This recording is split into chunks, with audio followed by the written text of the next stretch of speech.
Well, we're back. Yeah, we're back with more Ddlc. Where did we last leave off? We left off at the second poem, I think.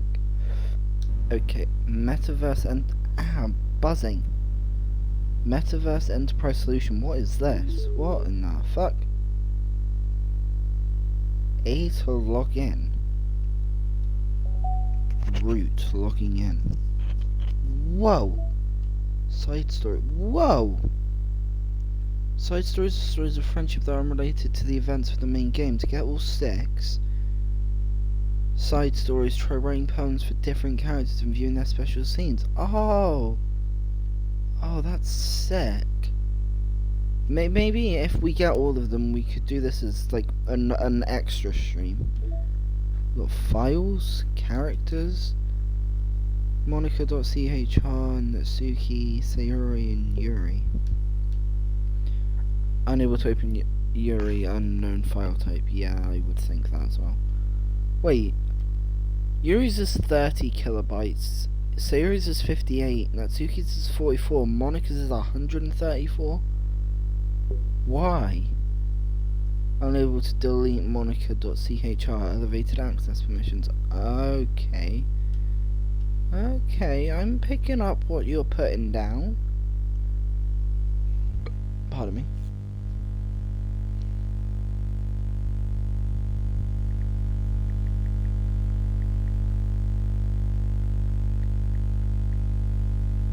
So, audio, not open, fonts, images, poem words.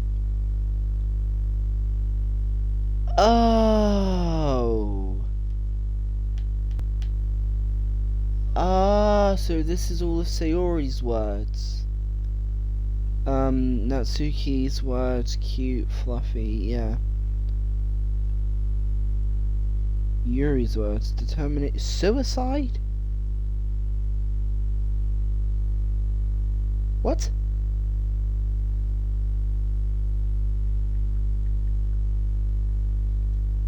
Okay, Yuri apparently is into suicide and scripts, yeah.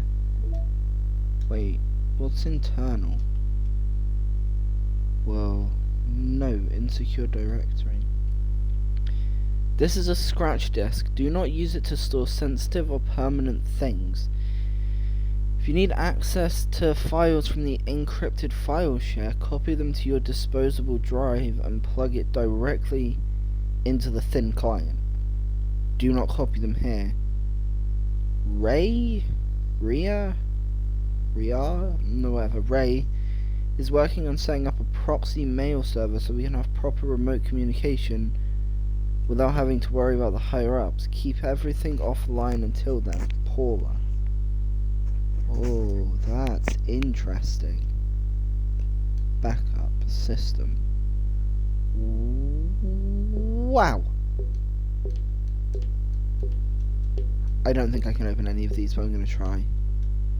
CLI, disk copy, fast mem, fix fonts, format, init printer, merge mem, no fast mem, set map, tower keys. Tower keys, what? What? Hold on, you can open this file? Access keys found so far from tower rotation. Key pair 1 gear. 240 clock time 221, a 3-digit number combination somewhere. Key pair 2 boat, key pair 3 spaceship, key pair 4 221. Wait, meeting virtual or VM. Yeah, that will probably mean virtual machine, right? I swear. VM2 Roblox. Row on VM2, everyone else on VM1 for data collection. Wow, test. File copy test from disposable drive to thin client. Wow, this is interesting. Oh wait, wasn't it 2110 or 1? No, it was 221. Ooh, I found a file. project plan. Unable to open project plan.txt. Unknown error. Wait. As you guys can see, in the bottom corner for me, it's currently just gone 5:30. I'm wondering if it actually has to be, what was the time? Where is it? System, tower keys. I wonder if it actually has to be 2:40 for me to be able to open that file. This game is nuts. 501 works. 14.txt unable to open, so that needs a time as well. Wow. Pictures. What oh wait, do I have any mail? No mail. Pictures. Ah, fuck off. Pictures. Yo. Sayori, Natsuki, Yuri, Basco. Set. Oh, pardon me. Pardon me again. Set as wallpaper. I don't know what that did. Monica, the poem? Wait, since when was there a Monica one? Sayori. Oh.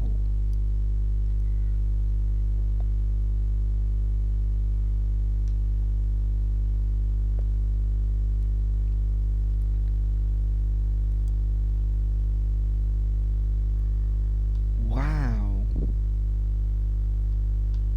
Whoa. A sketch page by David Evelyn to test and compare different hairstyles for Sayori. That's actually so cool. The first concept sketch of the complete cast drawn by David Evelyn. Oh, review file poem words. So I got that for looking at the poem words file. Wait. Oh, that's sick. You can actually set them as the wallpaper. Okay, well, I'm obviously going to have Yuri. And music. Oh. Music from the game. Yeah, understandable, yeah.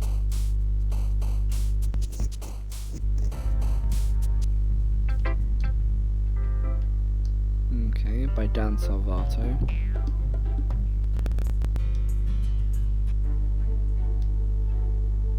Whoa! Do you see? Ah, this one's from the first game, because I swear there was one from 2017. Like, yeah, there was. There was a version of the game before this, which had diss tracks. Then I guess these are the tracks from the new game. Oh, that's sick. And then settings, data collected, 17. Yeah, okay, so I guess we shall continue with the game.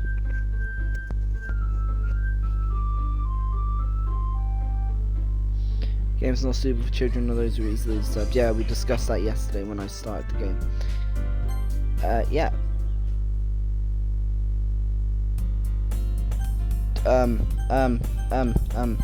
No. Okay, I thought I just completely fucked the game. Wait. Load game. Yeah, this is where we were yesterday. Yeah, we were just... This is where I ended yesterday's stream of the second poem. So, I'm gonna do Yuri's route. So... Crimson? Yeah. Vertigo... Whatever that is. Apparently Suicide was one of hers. Okay. Pleasure? Yeah, I can see that. Diverse. Definitely this one. Oh, bollocks. Bollocks! Disaster? Yeah. Inferno? Fuck, I didn't want to click that. This... I didn't... Oh my fucking god. Whatever that says. Didn't Yuri say she was into horror? Sorry, I flicked my mic there. I swear Yuri said she was into... I think she jumped to that, yeah. Graveyard. Ah. Bull tits. This one? Yeah.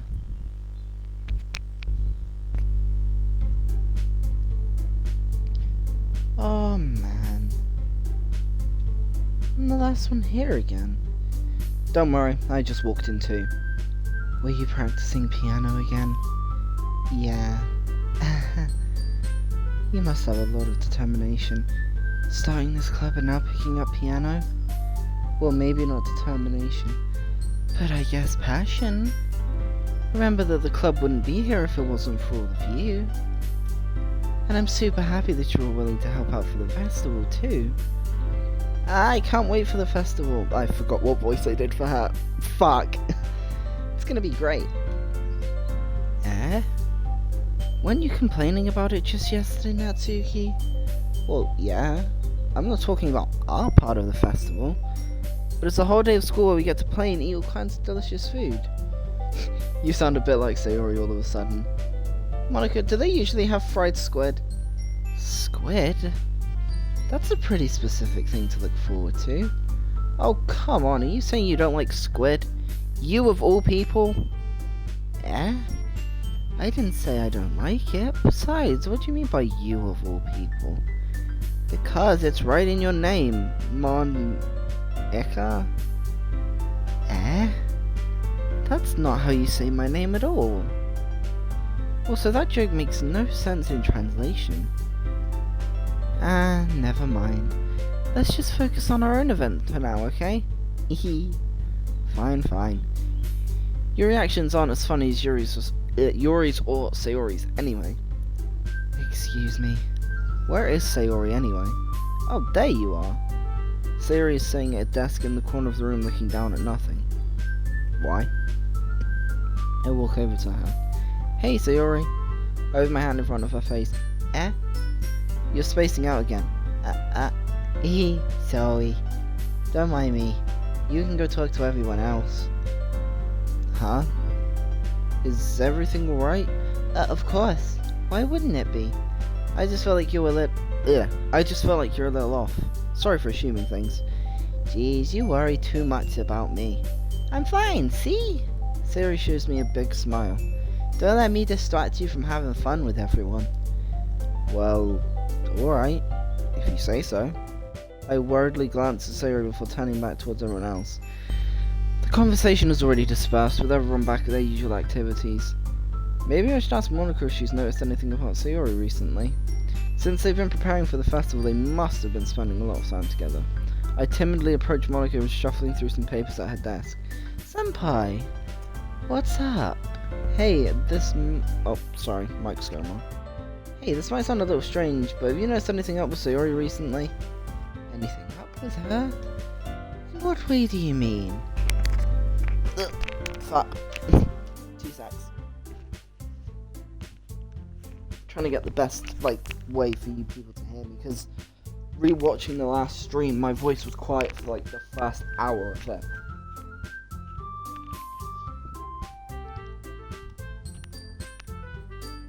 Maybe I'm reading into it a little too much, but she seems a bit downcast today. Oh, you think so? Fuck.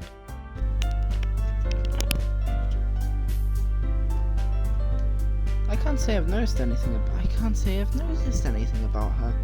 Monica peers across the room at Sayori, who is idly dragging a rubber eraser up and down her desk. Okay, then. Maybe there is something on her mind.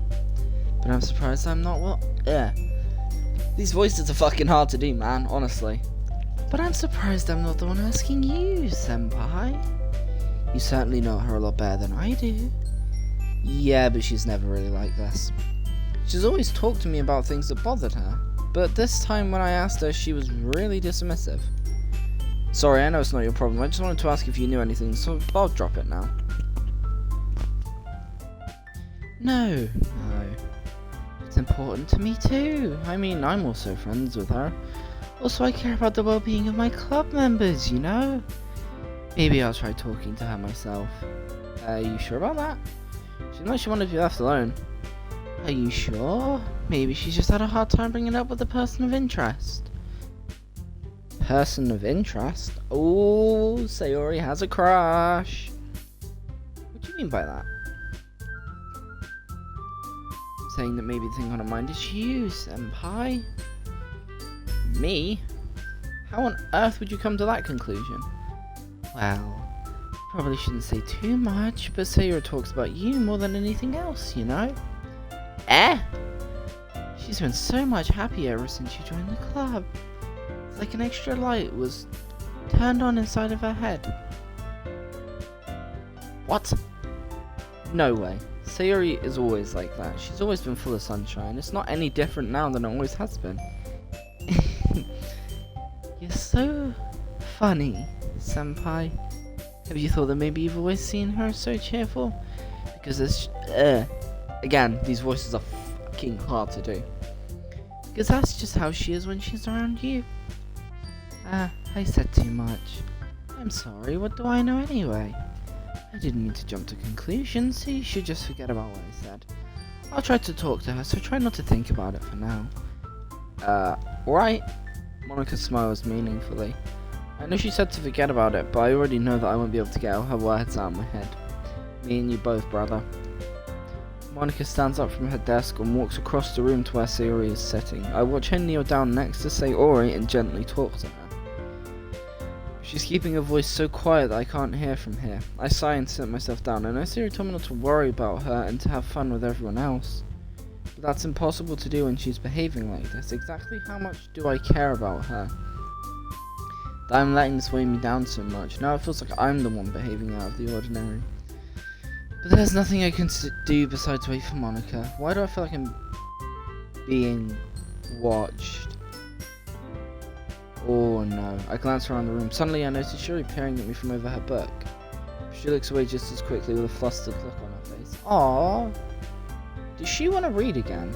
I realize that she won't get anywhere like this. I've never really seen Yuri approach anyone or start a conversation on her own accord, so I have no choice but to approach her myself.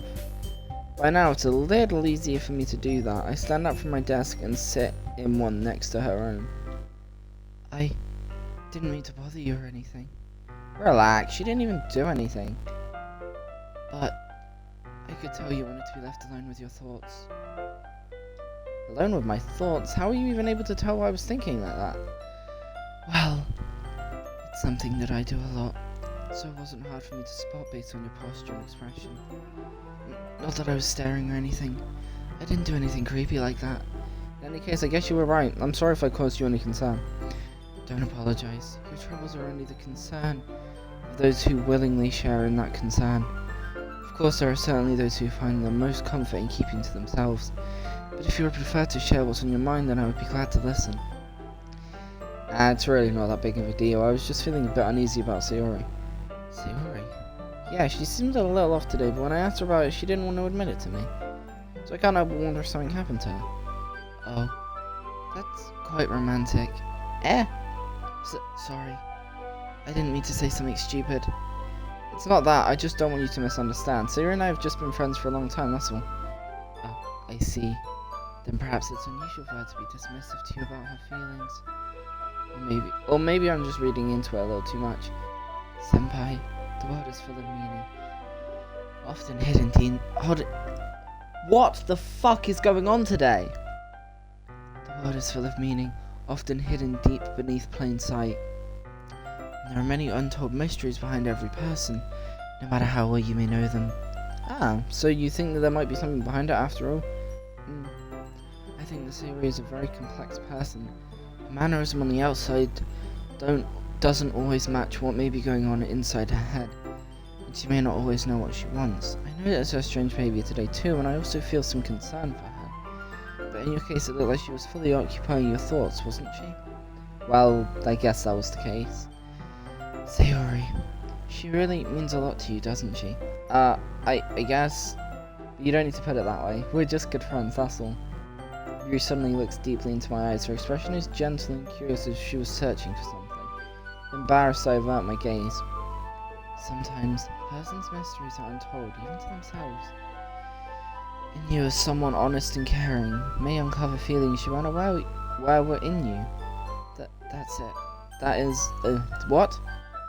That is, I think that she would be a very fortunate person to have you feel the way about her. Yuri, you're giving me too much credit. I'm a pretty simple guy, so I think I'm pretty good at understanding my own feelings.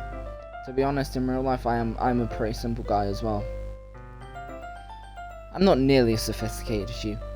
That's not a compliment, is it? It is what it is. Anyway, as long as we're here, why don't we do some reading? Well, as long as you're okay. Yeah. I should be taking my mind off this whole thing anyway. Why don't we go ahead and get started? Yes, let's. Actually, I have a request. Do you mind if I make some tea first? Not at all. Thanks very much. If there's one thing that would make reading time here any better, it's a nice cup of tea. Not to mention for yourself as well. Yuri stands up and makes her way to the closet. I follow and watch as she retrieves a small water picture from the shelf. The kind with a filter inside. Can you hold this for a second? Sure. Yuri hands me the water picture and also fetches an electric kettle. I'm gonna plug this in at the teacher's desk, then we'll get some water. She walks past me and sets the kettle down on the teacher's desk. I simply watch her movements. To my surprise, the way she moved really contrasts her speaking mannerisms. Especially because of her long legs, Yuri appears elegant and methodical. Okay, may I have the water pitcher? Thanks, I'll be right back. I might as well walk with you. Yeah, why not? Shall we go then? Yeah. Where are you two off to? Oh, sorry. Where are you two off to? Yuri was gonna make some tea, so suddenly realized how weird it sounds to explain this to Monica. We're just filling up the water pitcher. Okay. Sorry, I was just a bit curious. That's kind of a one-person job, isn't it? That's... Monica, please mind your own business for once. Ooh! Damn, girl, you got some sass! Or do you want to tell me there's something wrong with helping involve senpai in club activities? Yeah? My mouth gapes. I suppose there's nothing wrong with that. Then let's go, senpai. Yuri quickly exits the room and I follow. Once in the hallway, she suddenly puts her forehead against the wall. I spoke without thinking. How could I say something like that? Yuri, something about the way she said that made me feel so irritated. What's wrong with me? No, Yuri. I think you did the right thing. I wasn't expecting it, but it's also not right for Monica to judge people like that. Senpai, how come even when I do something bad you're being nice to me? Because nothing that you do is as bad as you make it seem in your head. Nobody's perfect. Exactly. We have emotions and we can't always hide them away. But you always amplify things in your head. Your mind turns a light rain shower into a hurricane. No. Wouldn't you hate me for something as terrible as that? Why would I hate you? You're the best girl in the club. The other two are fucking insane. I can't hate someone having emotions. What kind of friend would do that? Friend, you say? Yuri lifts her head. Senpai, I really like being friends with you. Thanks, Yuri. I like being friends with you too. I feel kind of awkward saying something like that, but I'm doing my best to help Yuri feel better. Oh my god, Yuri's the best girl. I swear to god, if anything happens to you, I'm gonna fucking lose it. Anyway, yeah. Shall we go? Yeah. Yuri and I walk to the nearest water fountain. Once we fill up the water pitcher, we return to the classroom. Senpai, do you like oolong tea? Yeah. Anything is fine. Very well. Yuri sets the temperature on the kettle to 200 degrees. Now it's time to get the teapot. You really do this properly, don't you? Of course. I shouldn't do it any less when I'm making tea for others, even if I'm not an expert on tea or anything. In that case, you'll only be even more impressed. Perhaps I will. Yuri fetches the teapot and begins measuring the tea leaves. To my surprise, she even starts humming a little to herself. You must be in a good mood now. Is that so? I was letting it show, and you noticed. I was doing a bit of thinking, and I decided that I would try expressing myself a little bit more. It turns out it's not very hard for me to do. When it's you who's around, anyway. Ah, that's great, Yuri. Just don't push yourself too much. You're always worrying about me, Senpai. It's very endearing. Yuri wasn't kidding. I don't even know if I can keep up with this. I watched Yuri pour a cup of tea for us. Pardon me. Senpai, I have another request. Do you mind if we sit on the floor today? Why is that? It's a little bit easier on my back. I can read with my back against the wall rather than bending it over my desk. Sorry, I didn't realise. No worries. Just have back pain fairly regularly, so I do my best to manage it. Is that so? Wonder why that is. It's because you got big boobs. You got big boobs there, Yuri. It's most likely because your boobs. Your posture, right? Always hunched over like that while reading? Yes, I have terrible reading posture, so that's why we should sit on the floor. Fair enough. I'll go ahead and get the book. Yeah, her boobs are way too big. I retrieved the book from my bag. I have some chocolate as well. It's a bag of small chocolate candies I kept hidden from Sayori's candy radar. Lol. I take it since it will go well with the tea. Tea and chocolate is amazing. Yuri and I then sit against the wall, teacups at our side. As if in sync, we assume the same reading position as last time, each holding one half of the book, except this time our bodies are even closer to each other. Ooh! We're gonna get some of that Yuri action. Shouldn't have said that. I can't see too well. Hold on, just got a message.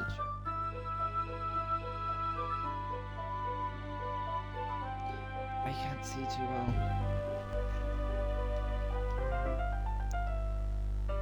Did you see that little scoot? Yuri slides closer until our shoulders are touching. How am I supposed to focus on reading like this? Hold on, guys.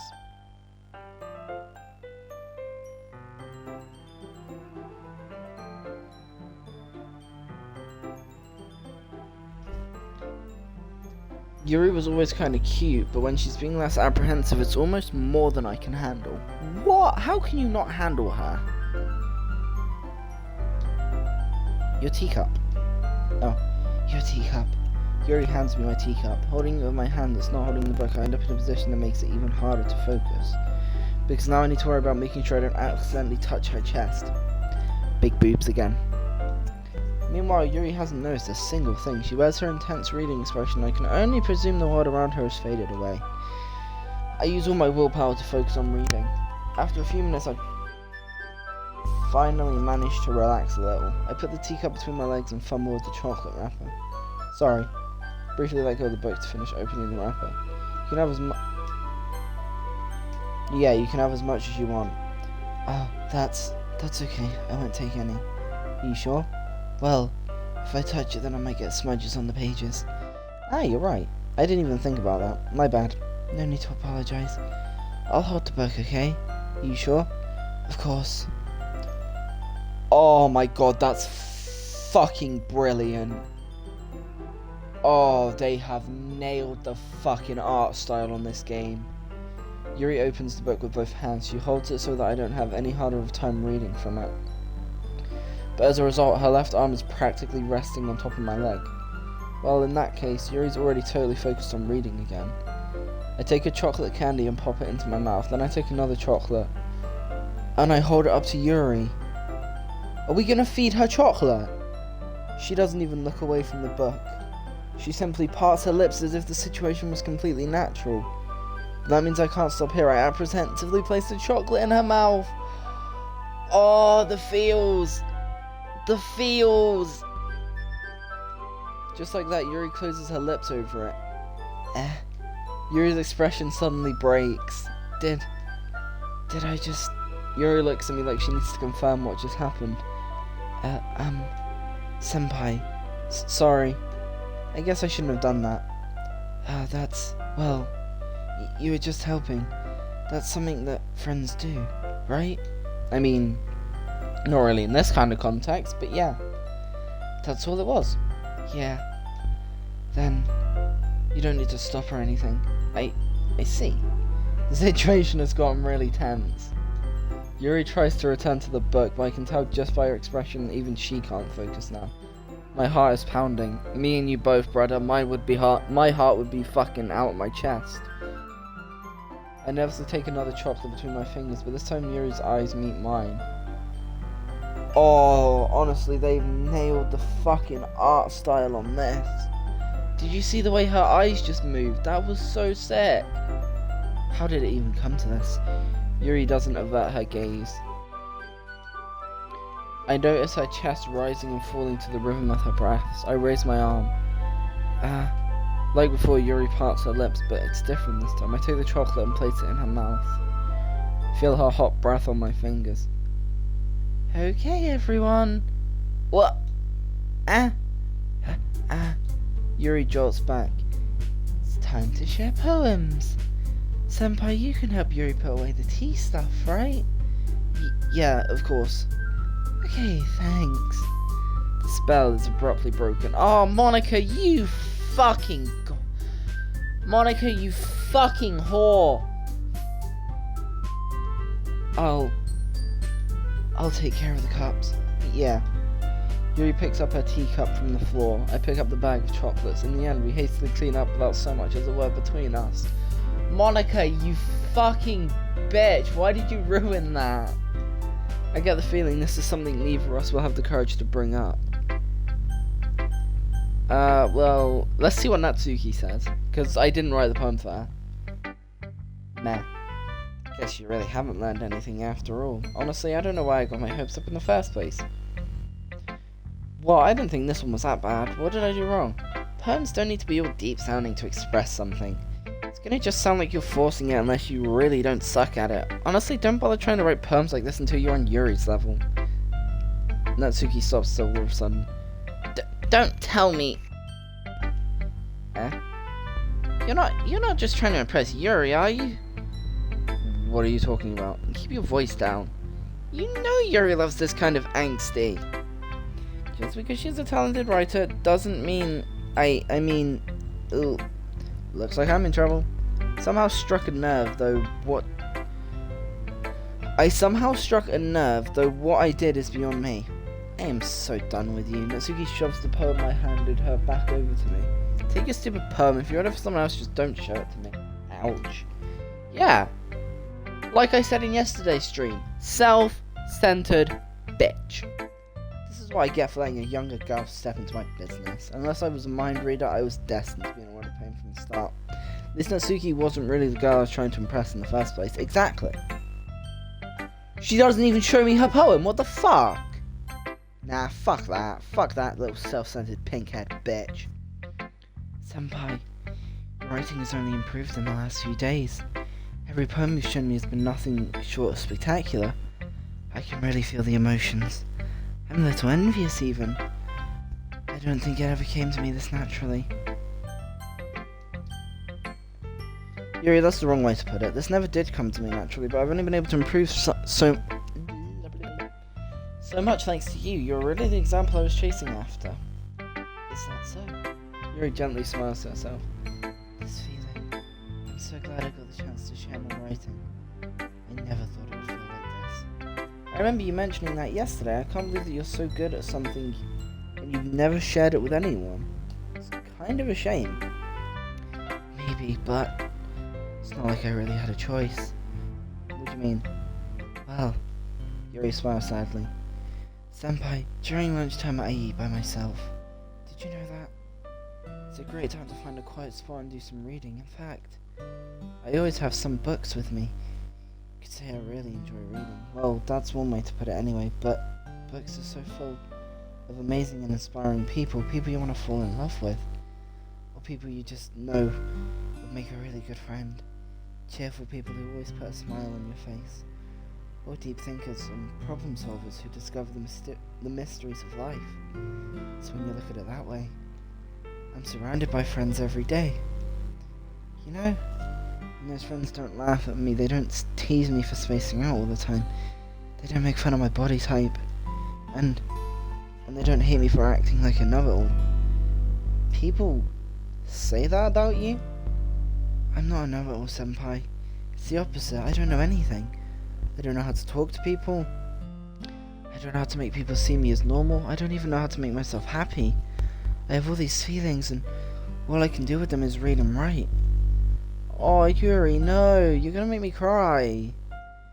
But it wasn't until now that I started sharing it with you that I really understood what I was missing all this time. But I haven't really done anything. No, that's wrong.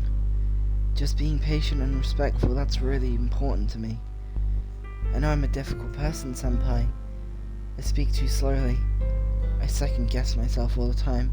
I read too deeply into things.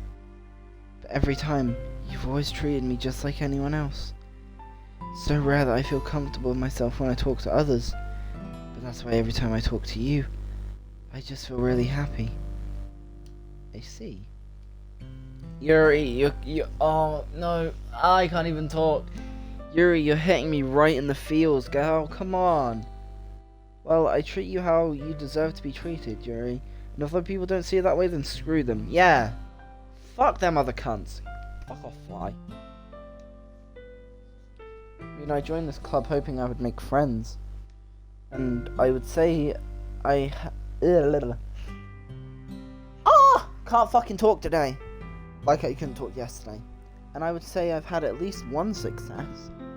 Wouldn't you? If you put it that way. Yeah. Yeah, we really are friends now, aren't we?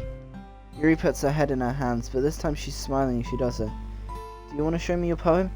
Yeah, I do. Let me get it for you. Oh my god, Yuri's hitting me in all the fucking feels today. Beach. A marvel millions of years in the making, where the womb of Earth chaotically meets the surface. Under a clean blue sky, an expanse of bliss, but beneath grey rolling clouds, an endless enigma, the easiest world to get lost in. Guys, for those of you that don't know, I don't read script. The easiest world to get lost in is one where everything can be found. One can only build a sandcastle where the sand is wet, but where the sand is wet, the tide comes. Will it gently lick at your foundations until you give in, or will a sudden wave send you chasing down in the blink of an eye? Either way, the outcome is the same, yet we still build sandcastles. I stand where the foam wraps around my ankles, where my toes squish into the sand. The salty air is therapeutic. The breeze is gentle yet powerful. I sink my toes into the ultimate boundary line. Tempted by the foamy tendrils, turn back, and I abandon my piece to load at the shore. Well, drift forward, and I return to Earth forevermore. Wow. I'm aware that the beach is kind of an inane thing to write about, but I did my best to take a metaphorical approach to it. You said that like you didn't even want to write about it. Oh, you haven't heard? After yesterday, Natsuki and I, well, it was amusing that we wrote about something similar in such different ways. So Natsuki wanted us to write about the same topic as each other again. I see. Natsuki didn't even let me read her poem. Exactly! Self-centered fucker! So I don't have much to contribute. I suppose to better compare the differences in our writing styles or thought process. Anyway, it was her idea. Knowing her, it's no surprise that she'd want to do something like that. One sec, I'm just checking the stream health and stuff quickly to make sure it's actually good.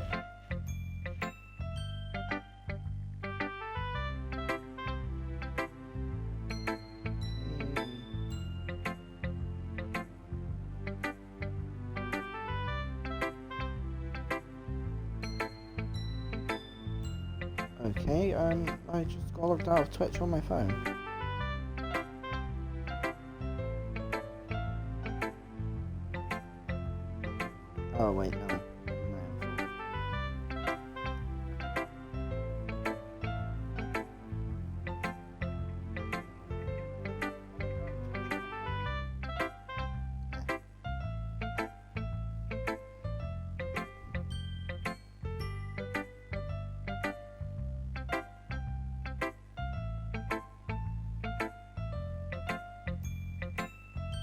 see how? Yes, they stream it. Because I uploaded it to YouTube if none of you guys have seen that. I have a YouTube channel.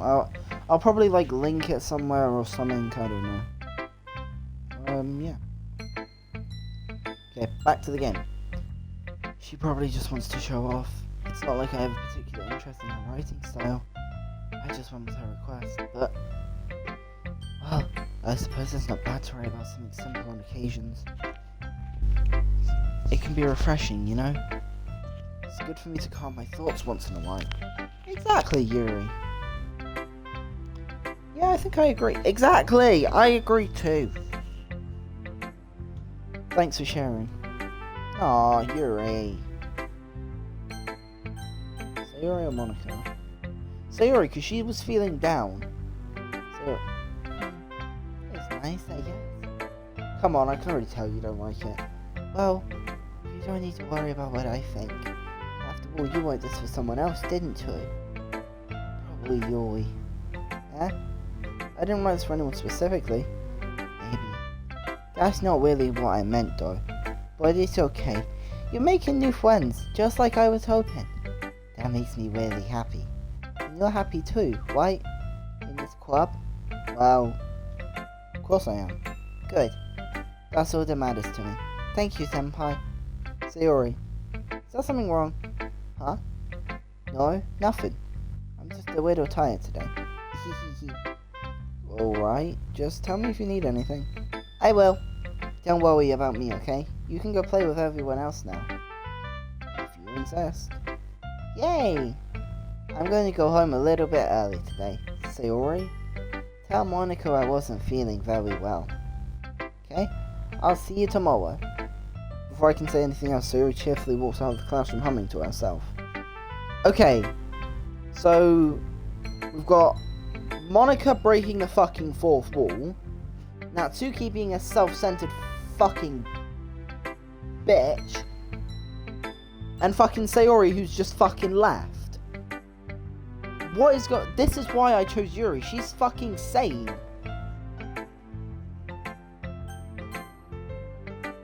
And that's two people that haven't shown me their poems.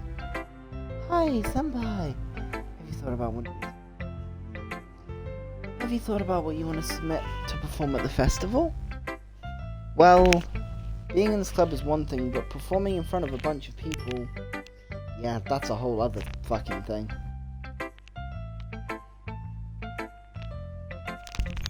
Oh god, sorry for the interference in the mic. Trying to make sure the audio sounds good. I'll have to give it some more thought. Okay, no pressure. Whatever you do, I'm sure it'll turn out great. It would also make me happy to see. Anyway, let's take a look at today's poem. Sure, I let Monica take the poem I'm holding in my hands. This one's good. Feels like you're not only getting more comfortable with your style, but the imagery is better than the last one I read. Just wondering, but have you been finding inspiration in Yuri's writing style? I guess so. You can't deny that she's talented. Yeah, totally. I think her poems are the most romantic. That's the best way to describe it. She's like a totally different person when she picks up a pen. I noticed that too. Or when she's talking about literature, it's like a light turns on inside her. Sadly, it's hard to get much personal conversation out of her. Trust me, I've tried. Who knows what goes on in that head of hers? I hope you don't mean that in a bad way. Otherwise, I'll jump through the screen and kill you. Sorry. No, of course not. Okay, good. I just meant that I wish she didn't keep so much to herself. But still, defending her like that, you must be pretty into her. You completely misunderstood. Calm down, I'm kidding. Besides, I'm pretty sure she's already got a boyfriend. Wait, really? Yeah, a fictional one anyway. Monica kind of whispers that last part to me. It's just a hunch, but, well, there's not really anything wrong with that. Oh, well, I know. I was just saying anyway. I'll share my poem with you now, alright? Alright. The lady who knows everything. An old tale tells of a lady who wanders Earth, the lady who knows everything, a beautiful lady who has found every answer, all meaning, all purpose, and all that was ever sought, and here I am, a feather, lost adrift the sky, a victim of the currents of the wind. Day after day I search, with little hope, knowing legends don't exist, but when all else has failed me, when all others have turned away, the legend is all that remains, the last dim star glimmering in the twilight sky, until one day, oh god, went too far, until one day the wind ceases to blow, I fall and I fall and fall and fall even more, gentle as a feather, a dry quill expressionless, but a hand catches me between the thumb and forefinger, the hand of a beautiful lady. I look at her eyes and find no end to her gaze. The lady who knows everything, knows what I am thinking. Before I can speak, she responds in a hollow voice. I have found every answer, all of which amount to nothing. This is a fucking long poem. There is no meaning, there is no purpose, and we seek only the impossible. I am not your legend does not exist. And with a breath, she blows me black afloat, and I pick up a gust of wind. Wowza. You know, I feel like learning and looking for answers are the sorts of things that give life meaning. Not to get too philosophical or anything, but I was kind of it was kind of on my mind, so that's what I wrote about. I see. Never really put that much thought into it. In a way, it's almost paradoxical. Because if we had all the answers, wouldn't the world start to lose its meaning? You know, there's one thing I noticed. It seems like everyone in the club prefers worrying about things that are more sad than happy. Are you surprised? I mean, if everything was okay, we wouldn't really have anything to write about, would we? Humans aren't two-dimensional creatures. I think you'd know that better than anyone. You mean one-dimensional? Yeah, that. Anyway. Here's Monica's rating tip of the day. Oh god. Are you ever too shy to show your writing because you're afraid it's not that good? It can be really disheartening to get a lukewarm response to something you put so much into. But if you find other people who enjoy writing, then sharing becomes a lot easier. Because instead of just telling you that your writing is good or okay or bad, they'll want to focus more on everything that went into it and the thing you can work on. Much more encouraging that way, and it will make you want to continue improving. Wow. It's almost like having your own little literature club, don't you think? That's my advice for today. Thanks for listening. Okay, you three. We're all done sharing poems, right? Why don't we start figuring out... Hold on a second. Is it just me, or did you say something strange just now? Yeah? Something did sound a bit unusual. That's right. You deviated from your usual catchphrase when addressing the club. Catchphrase? I don't have a catchphrase. Jeez, why is the mood so weird today? Look, even Yuri isn't immune to it. Ooh. Stagnating Aristotle foreshadowing something terrible is about to happen. In your books, maybe. Look, the only thing different is Sayori isn't here. It seems you're right. Sayori always helps lighten the mood a little bit, doesn't she? It's almost like everyone's balance is thrown off a little when she's not around. Where the heck did she run off to anyway? I thought she just went to pee. What the fuck? Natsuki, please show some decency. Oh, come on! She actually wasn't feeling too well and went home early. Is that so? I hope she's alright. Seriously? Of all times not to go home with her, you pick the time she's not feeling well? So much for you two being all lovey-dovey. No. First of all, stop misunderstanding my friendship with Sayori, and second, she's kind of been avoiding me today, so I didn't want to force her. That curious expression coming from Yuri of all people? Calm down, guys. I talked to her earlier and everything is fine. What did she say? Anyway, we need to figure out the rest of the festival preparations, so let's decide what everyone will be doing this weekend. Did you just completely skip my question? I'm on to you, Monica. Let's decide what everyone will be doing this weekend. I already know what I'm doing. That's right, Natsuki will be making cupcakes.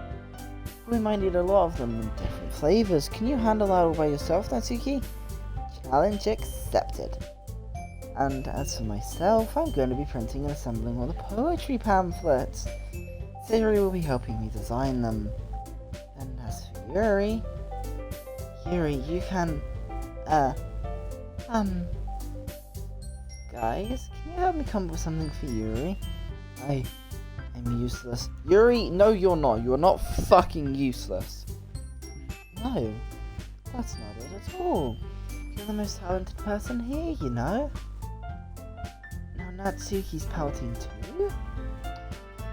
Jeez, even I can tell now. I guess I never gave Sayori enough credit, but I can tell things are even harder on you when she's not around. That may be the case, but if I can't also be a leader on my own, then I won't grow as a person. So Yuri, you have a beautiful handwriting, you know? So you should make some banners and decorations to help set the atmosphere. About that, I love atmosphere. Yuri's expression suddenly changes as she stares at her desk and focuses and starts nodding to herself. Your mind is already racing, I see. That's great. You'll be a wonderful help, Yuri. But anyway, that just leaves you, Senpai. The one who is truly useless. Yeah, me and you both. I know I've said that a lot, but I relate to this character a lot. Don't say that. In fact, both Natsuki and Yuri have some pretty heavy tasks to handle. Probably go a long way to give one of them a hand. You could always help me out as well. I would be really appreciative of that. That's... Is Monica suggesting I spend the weekend with all my club members? How on earth are they going to respond to a suggestion like that? I suppose I wouldn't mind a bit of help. Well, even if you don't know how to bake, there's always some dirty work I could give you. Oh, fuck off! No, I'm not... If they give me a choice, you can fuck right off.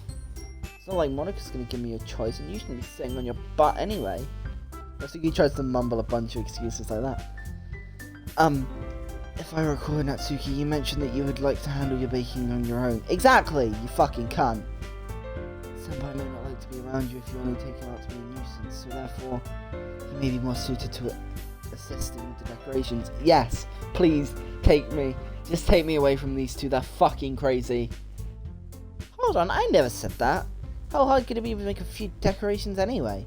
Sounds more like you're just making an excuse for Senpai to... Oh, what are you saying? It will be extremely meticulous work. And baking isn't? Just what do you think? Guys, let's settle down for a moment.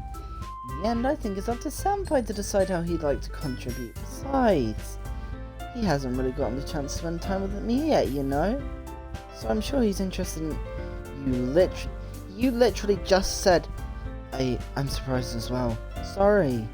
I was just saying, though. Jeez. Can we just settle this already? Yeah. Senpai, you're okay with this, right? In the end, it's up to you. Of course. Very well. In that case, everyone looks straight at me, but of course... Oh, I do get to choose. Wait, what happens if I choose Sayori? I mean, if it's gonna be anyone, I prefer helping Sayori. I mean, we're already neighbors, and... But Monica said that Sayori was helping her. Jeez, do you really hate us that much? No. Sorry, I didn't mean for this to be difficult. Just think of the club, okay? I'm gonna choose Monica to see what happens as well. Well, I guess I should probably be helping Monica. Yay, you picked me. Hold on one second. Yeah. Monica, you're the one who needs the least help out of us all. Yeah, but I agree with Natsuki. Not only is your work already most suitable for one person, but you already have Sayori as well. But Senpai was the one who... that doesn't matter. You're the one who scared him into picking you in the first place. You're the club president, Monica. You're supposed to make responsible decisions for the club. Monica, you shouldn't let any ulterior motives interfere with his decision. Ulterior motives? What are you saying, Yuri? In fact, it sounds like you guys are the one with ulterior motives.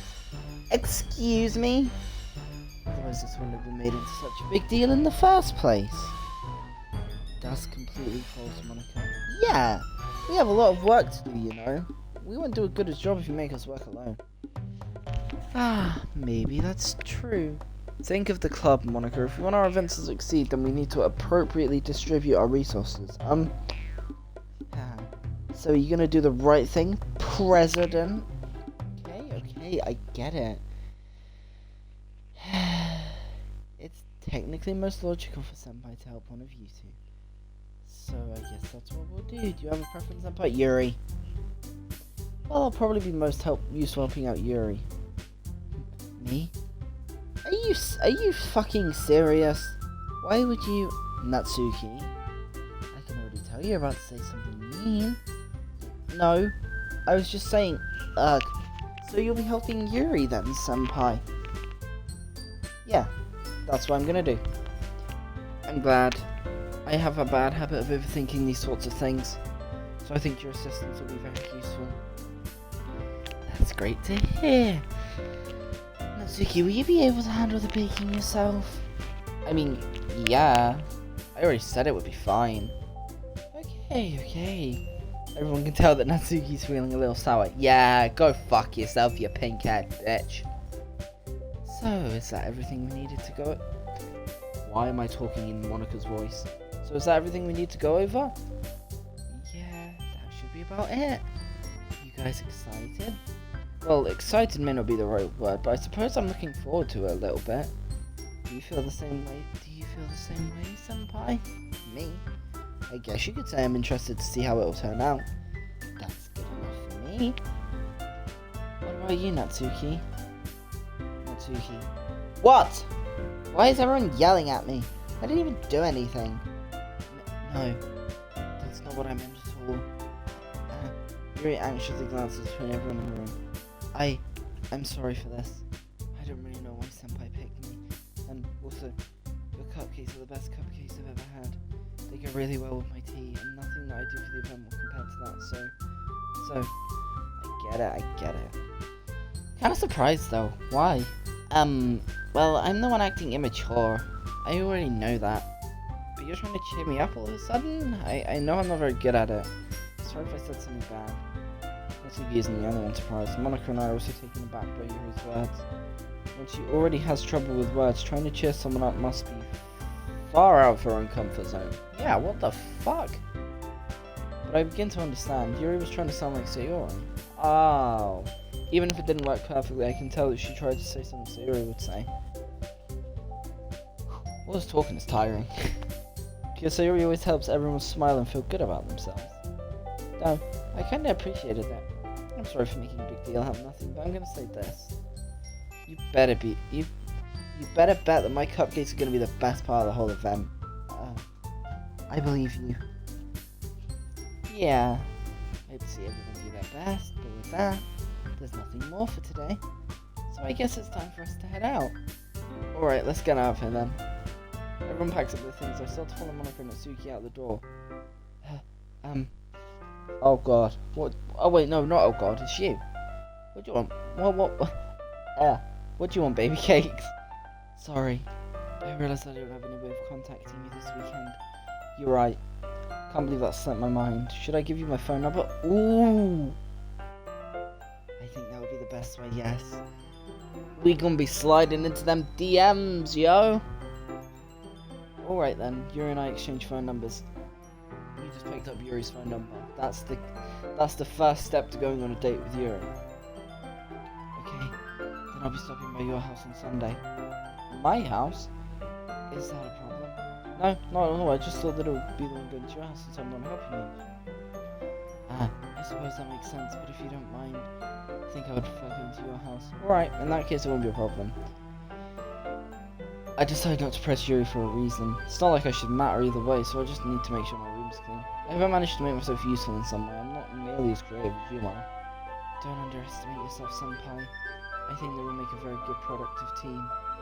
Even if you only chose me because you felt bad or something. Wait, you don't actually think that, do you? I don't know. It's difficult to come up with any other reason you may have chosen me.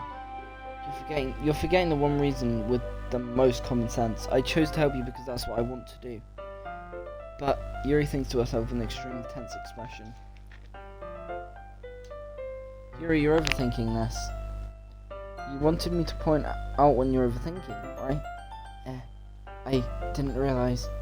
I'm telling you, I want to. That's all there is to it.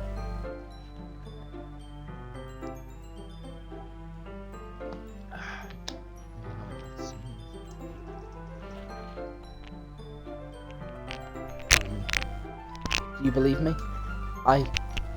Yuri thinks really hard again. She looks straight into my eyes for a long while. Oh god, please tell me this. Oh no, the audio can't be. Don't tell me the audio's broken. You know what? What's that? I believe you. As if it took her tremendous effort, Yuri finally says that and relaxes her expression. Wow, that's my phone. And I'm really looking forward to Sunday.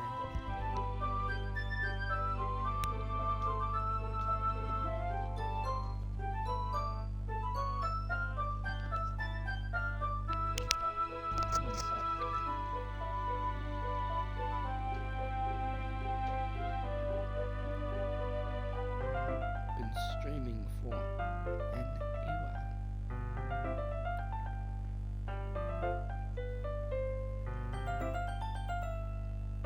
Okay, chat's empty, so you know.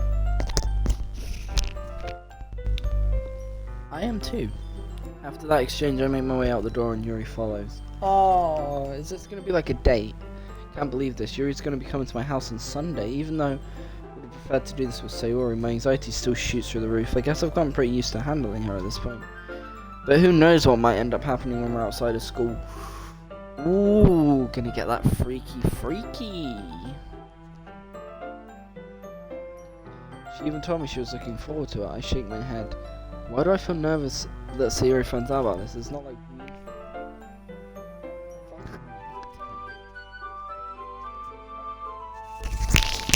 Sorry about that. Headphones tangled.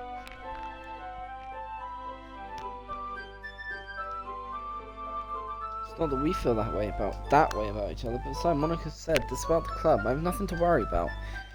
If I just go with it, then I'll have a good time.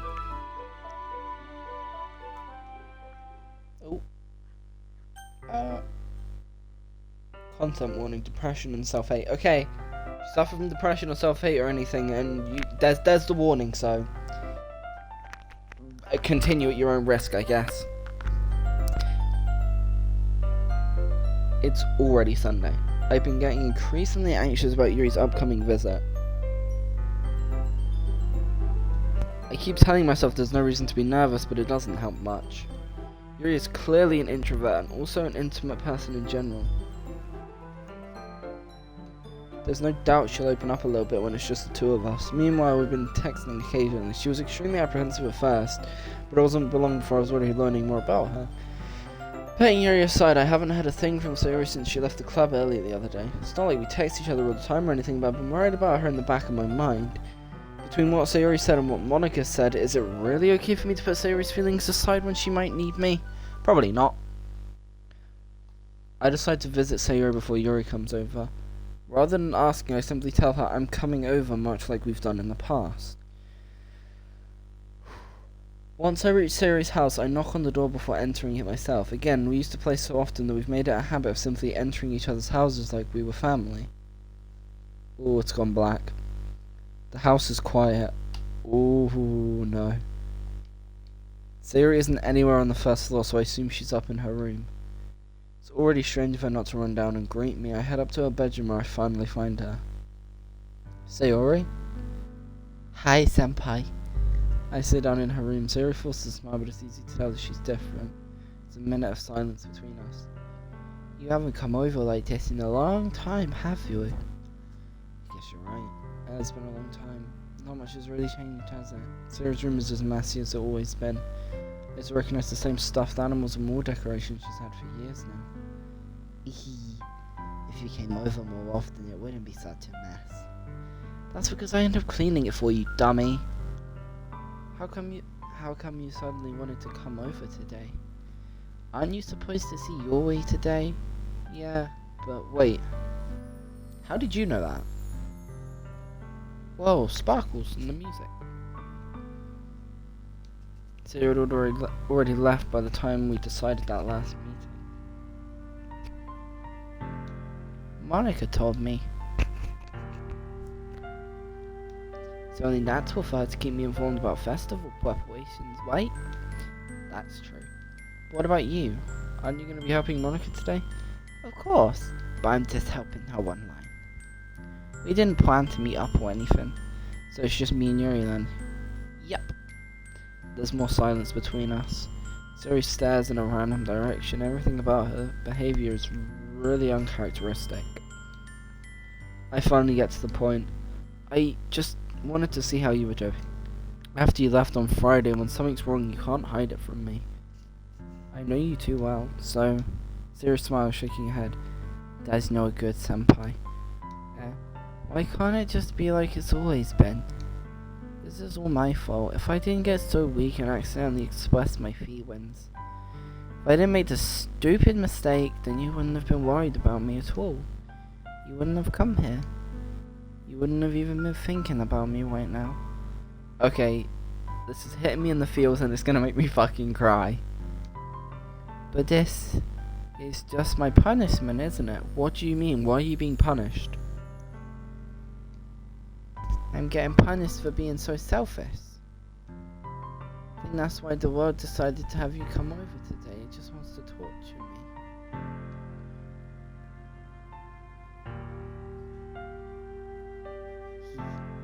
Sayori, I grab Sayori by the shoulders. What on earth are you saying? Are you listening to yourself right now? I know something happened to you. There's no other explanation for you to be like this. My earphone fell out. So tell me already. Until I know, I won't be able to stop thinking about it. Sayori gives me an empty smile. You really put me in a trap, senpai. But you're wrong. Nothing happened to me. I've always been like this. You're just seeing it for the first time. Wait, yeah, seeing what? What are you talking about, Sayori? Hehe. You're really just gonna make me say it, aren't you, senpai? Guess I have no choice this time. The thing is, I've had really bad depression my whole life. Did you know that? Why do you think I'm late to school every day? Because most days I can't even find a reason to get out of bed. What reason is there to do anything when I fully know how worthless I am? Why go to school? Why eat? Why make friends? Sayori, no. Why make other people put their energy and care into waste by having them spend it on me? That's what it feels like.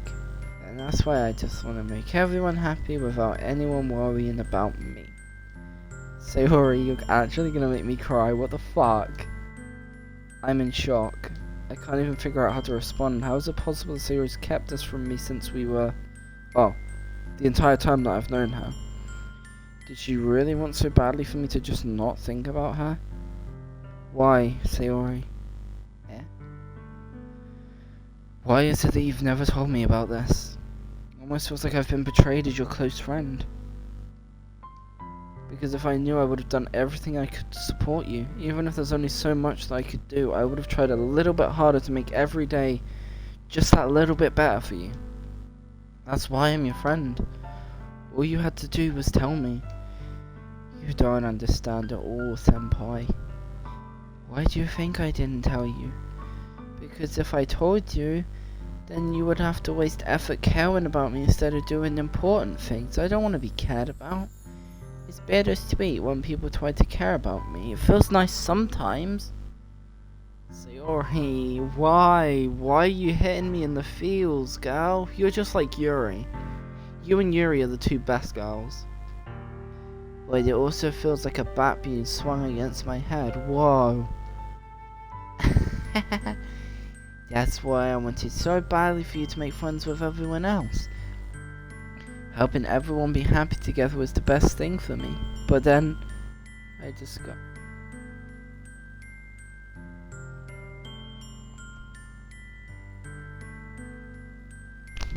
something else too. Seeing you make friends and get closer with everyone in the club, it feels like a spear going through my heart. So that's why. That's why I decided the world just wants to torture me. Every path leads to nothing but hurt. You're right that I don't understand. I don't understand your feelings at all, Siri, but I don't need to understand. Whatever it takes me to help you stop hurting, that's what I'll do. No, senpai.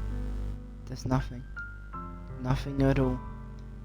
The only thing that could have helped is if everything could be like it always was. But I was selfish. I finally showed you what a horrible person I am. No! Tears streaked down Sayori's face. I made you join the club because I was selfish.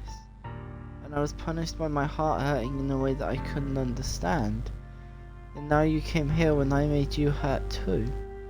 I'm just weak and selfish. Oh my god, she's actually fucking crying. Oh, the feels, man. The feels. That's all I am. And that's why I'm gonna accept these punishments. Because I deserve every last one. Sayori, no. You're actually gonna make me fucking cry. Why? Without thinking, I once again grab Sayori's shoulders. This time I pull her into a tight embrace. Senpai. Sayori, I don't care if you feel selfish. I'm really happy that you convinced me to join the club. Seeing you every day makes it worthwhile enough. I make friends with everyone else and that's just a bonus, but please, never underestimate how much I care about you. I wouldn't have it any other way. Senpai. Sayori isn't hugging me back. Despite my arms being wrapped around her, Sayori's arm remained at her side. She starts sobbing next to my ear. I don't know if I can take this game anymore. No. Don't do this to me. Please don't do this. Senpai. Sayori barely manages to speak between her sobs. I've actually got tears in my eyes. I don't know if I'm doing the right thing, but all I want is for her to know that I care. If you have it in you to call yourself selfish, then you have to let me be selfish too. No matter what it takes, I'll figure out what needs to change and I'll make these feelings go away. If there's anything you need me to do, then you better tell me. I'll get mad if you don't. I don't know. Gently, Sayori finally puts her arms around me in return. I can't. My feels can't take this. I don't know anything. It's all really scary. I don't understand any of my feelings, senpai. The only time I'm not feeling nothing is when I'm feeling pain. But your hugs are so warm. Oh, fuck me. This game really wants to hit you in the feels. I am saying that too much. And that's really scary too.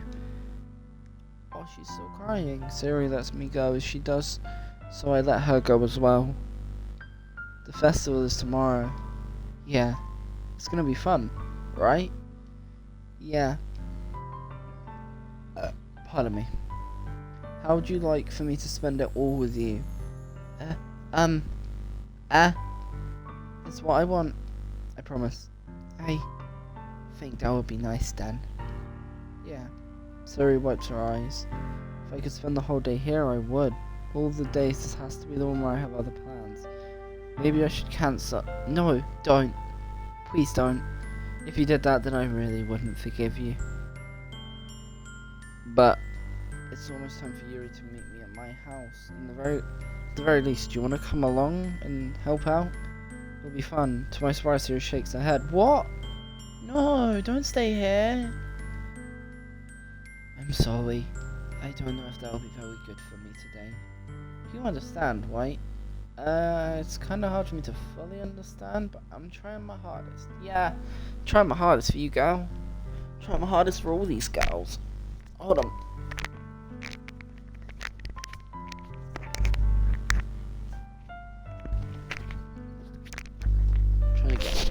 Trying to get comfortable.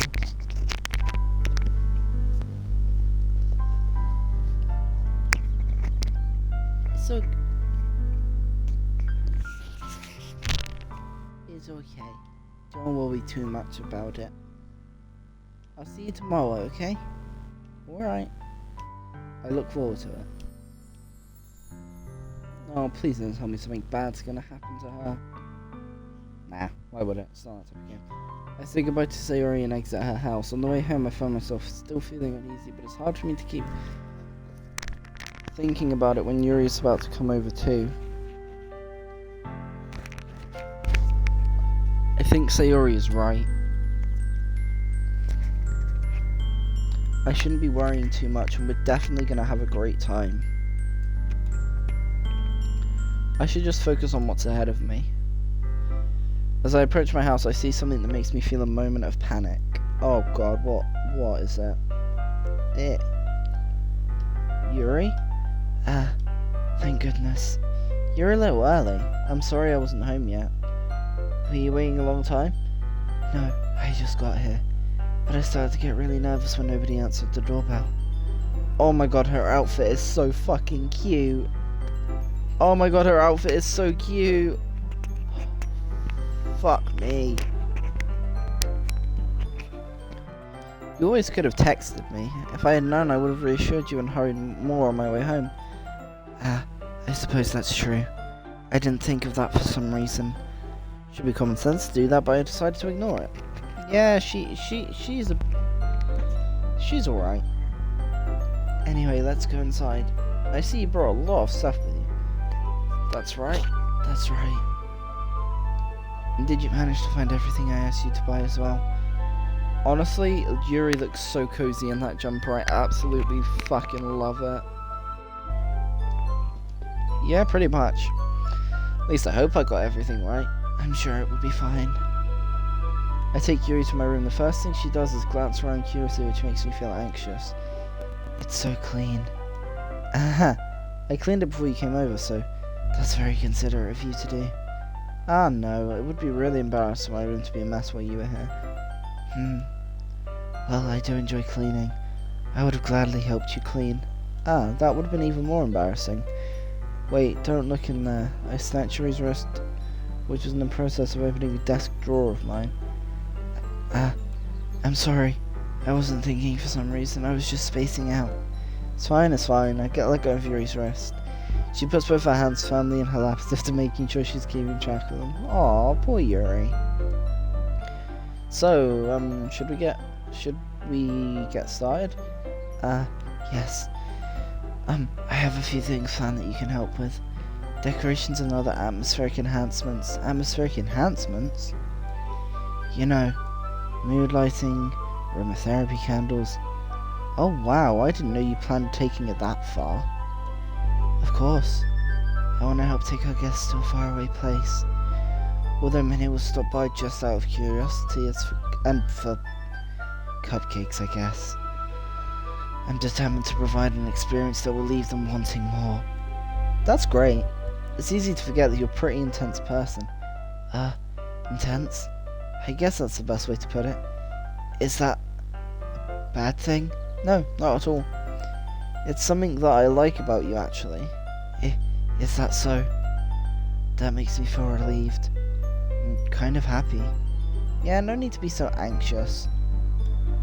You can relax a little. Relax. I brought some things for relaxation. I was going to use them during the poetry event. Oh yeah, like what? Let's see. Yuri rummages through her bag. She pulls out a few candles and a wooden cylinder-shaped object. It's a penis! Oh no. I did some shopping on the way here, so I happen to have these in my bag. I plan to cover the windows in black paper and use the candles to light the room. I think that would be amazing, don't you? That would be really neat. What's the wooden thing though? It's a dildo. No, I shouldn't say that. When I put this on YouTube, they're gonna be like, no, you can't fucking say that. Oh, this?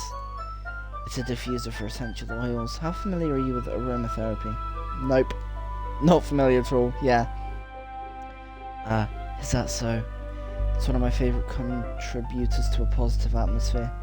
Depending on the oils or herbs you choose, you can change the mood of the air itself. You can even feel it permeate through your body. Relaxation, positive energy, romance, reflection. It's almost like magic. Yuri takes the cylinder and pushes a switch on the bottom. In just a moment, a thin ray of vapor begins to spout through a small hole in the top. Wow, that smells wonderful. What kind of mood is that one for? This is a jasmine essential oil. It smells a little sweet and flowery, right? Yeah, that's a good way to describe it. I chose jasmine for the event because it provides more than relaxation. Jasmine enhances your emotions and helps you feel them flow through your body. You feel warmer and your heart pounds more heavily. Don't you think that would be perfect for sharing our poems? It does sound suitable. But you seem to know a lot about this, so I'll trust your opinion on anything. Wow. Yuri smiles gently, clearly enjoying herself. She again reaches into her bag and pulls out several spools of thin ribbon. What are those for? Well, did you purchase the origami paper I asked you to get? Yeah, I have it over here. We won't be using the paper for folding origami. What I'd like to do is write a different word on each paper. We'll need about 100 of them. Oh yeah? What will those be used for? Well, I'm going to cut pieces of ribbon to hang from the doorway of the classroom. Then we can fasten the paper onto the ribbons to create a doorway curtain. Wouldn't that be beautiful? It would also catch the eye of those passing by the room. It may attract someone to peek inside. That's really creative. I had no idea you'd be so good at this, Yuri. Is that so? Well, I suppose I do get a little intense, as you'd put it. Yuri giggles with red cheeks. I can't. Yuri is best waifu. Is it just me or is she more relaxed when it's just the two of us? Or maybe it's the excitement she feels from sharing something that she enjoys. Here's a marker, senpai. You can write any characters you want. I'll help you once I finish cutting the ribbons. Alright. Sitting on the floor together, the two of us get to work. I carefully draw different characters on each paper, doing my best to manage my bad handwriting. Yuri unravels a long strand of red ribbon to her desired length, then she reaches into a bag once more and pulls out a pocket knife. The knife is strangely beautiful. The silver handle has an intricate pattern of waves etched into it. The blade itself is gently tinted blue. That's no ordinary pocket knife. It looks really fancy. Well... Oh god. Embarrassed, Yuri looks away. What is it? You're gonna think this weird. Yuri, whatever it is, I have no reason to judge. Yeah, you're my waifu now, so why would I judge you? To each their own, you know? If you promise you won't be weirded out. Yeah, I promise. Alright. Thing is, I'm kind of into knives. They're just so pretty. I can't help it. I don't know what it is. A combination of craftsmanship and the feeling of danger, maybe? Ooh, what am I saying? Please don't think I'm weird for this. You're laughing at me. No, I'm not laughing at you. It's just funny how nervous you got about sharing. It's an interesting thing to be into, I guess. But I think it kind of suits you. Suits me? Yeah, it's kind of intense. Besides, it's a really cool looking knife, I can't deny that. It is, isn't it? Yuri relaxed her expression once again. Would you like to hold it? Sure, I'll check it out. Yuri carefully hands me the knife with the handle facing me. I take it and turn it around in my hands. It feels heavy and extremely solid. Why do you even get a knife like this? Curious of its sharpness, I feel the point of the knife on my index finger. Ow! Senpai! Why did you do that? I didn't expect it to be that sharp. I barely touched it at all. It's my fault. I should have warned you. This knife is extremely sharp. It can cut through skin like it's paper. Oh, what the fuck? Oh, no. A small drop of blood trickles down the side of my finger. Yuri takes my hand and gives the wound a closer look. She stares at it and noticeably fidgets. If you're squeamish, I'll go wash it off now. Without warning, Yuri puts my finger in her mouth and licks the wound. What?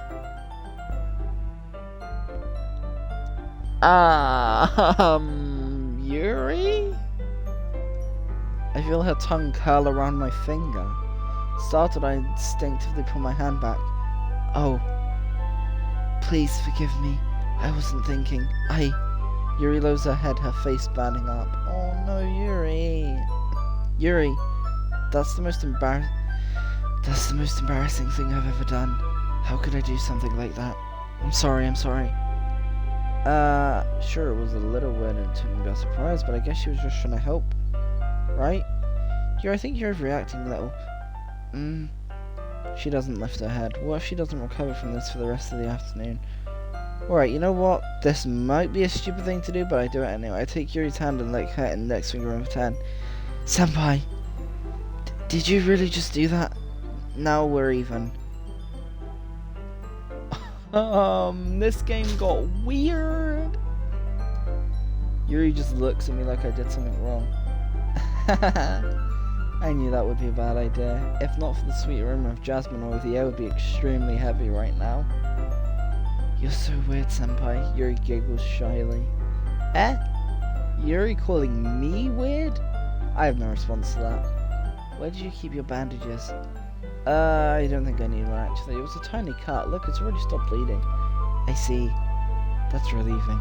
The tension was quickly lifted. We each resume our respective activities. I watch Yuri's knife cut through the ribbon like it's nothing but air. Meanwhile, I continue to make progress on the paper. Streaming for 87 minutes. After we finish attaching the paper to the ribbons, we lay them all out side by side. It looks better than I expected and will be very effective as a door curtain. It looks great. Good thing coming up with this, Yuri. Thanks. It's just something I saw online, really. Are you ready to move on to the next task? Yeah, let's do it. What do you have in mind? I'd like to create a banner. That's why I asked you to buy the paint tablets. That's right. One of the items Yuri had asked me to buy was a kit of watercolor paint tablets. Do they actually exist? I'm not sure if they're actually a thing.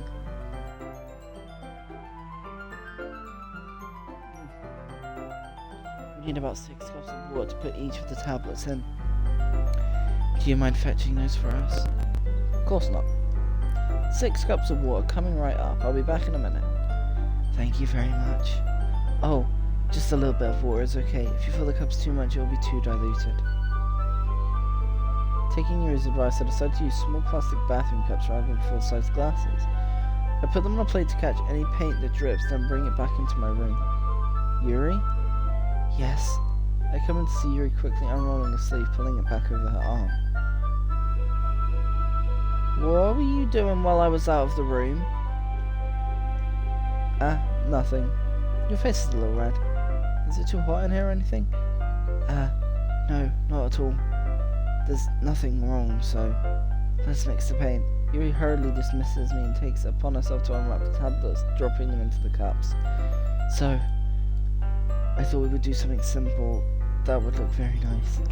I'd like to paint a gradient across the banner, starting with the colours for sunrise and daytime, and then sunset and nighttime. Once it dries, I'll write an inspirational quote across the banner.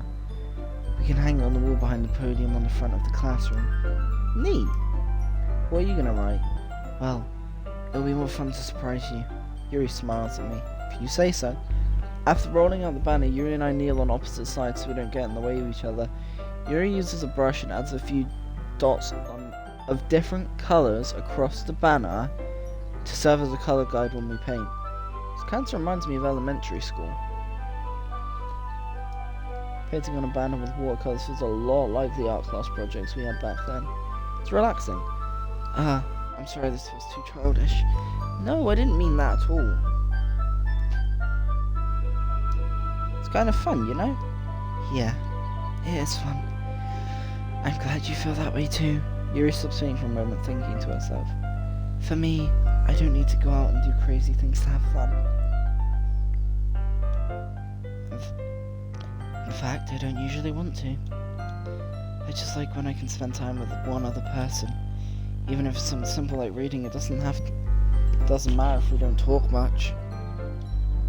Just having a friend next to me makes things feel a bit nicer. Aw, Yu. Yu, that's an amazing nickname. I think that's all it takes for me to be happy. Is that so? Even if you and I are quite different, I can understand where she's coming from.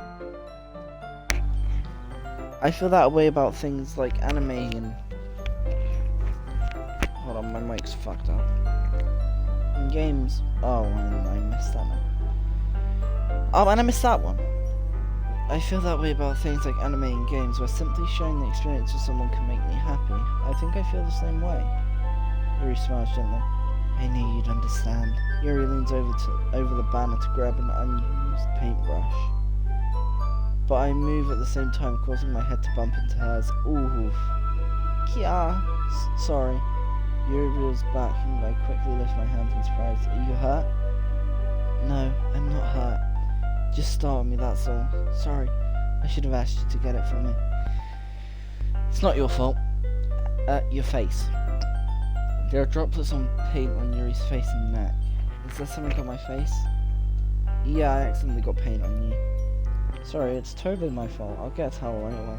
I rush out and fetch a small towel, then I dampen it with hot water. I return to my room and kneel back down in front of her.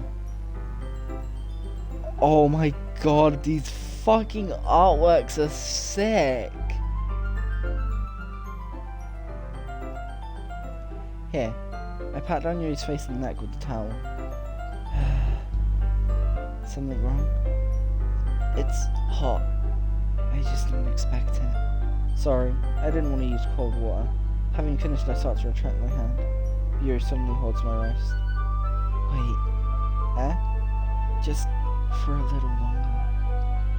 It feels really nice. Oh, that, I don't know why, but I find that so cute. I keep my hand still against Yuri's neck. Oh, why is this so cute? She looks into my eyes. It's an intense expression that I recognize from when she reads her books, almost as if she's lost in a daze enveloped by her own thoughts. She breathes gently, half through slightly parted lips. Fucking hell, the feels! What is happening? Is it the aroma of the jasmine oil giving me this dizzy feeling? Yuri's gentle fingers wrapped around my wrists and a tingling sensation through my arm. And suddenly her face seems to be much closer to mine than it was just a moment ago. Yuri slowly pulls away. Sorry, I've been feeling a little lightheaded today. Okay, this is so good.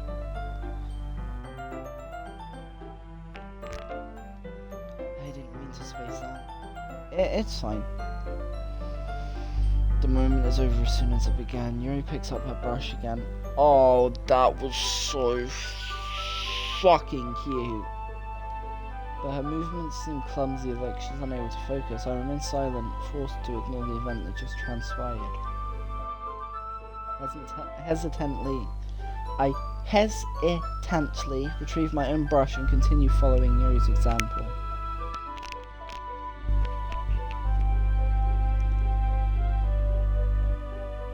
That should do it. I finished filling the night sky with white dots that look like stars. Looking at the banner as a whole, it's very pretty and natural looking. I think it came out better than I expected. I'm really happy with the results. Yeah, me too. Are you gonna add the lettering now? Not yet. It needs to dry first. That's true, but won't that take a while? Well, perhaps it would be best to leave it here than have you bring it in the morning. I can do the lettering in the classroom before our event starts. Is that okay? That's totally fine. This game is so wholesome. Wonderful. In that case, I don't think there's anything more for us to do here. Phew. You say that like you're glad it's over. Was I wrong to assume that you weren't at least enjoying yourself a little bit? No, it's not that. I'm just glad that we managed to get everything done. I see. I am too. I was a little concerned about time. I need to start making dinner soon. So you don't have any time left? I was secretly hoping we would have extra time after finishing the work. Oh yes, please say you do. Well, Yuri thinks to herself. I think it would be too irresponsible for me to wait much longer. I'm sorry. I was hoping there would be more time as well. Oh no, Yuri! No! God, I feel bad for the girl. It's probably my fault. Sorry for being such a slow worker. No, it's not your fault at all. And the important thing is we got everything done, right? Yeah. So, I shouldn't be disappointed or anything.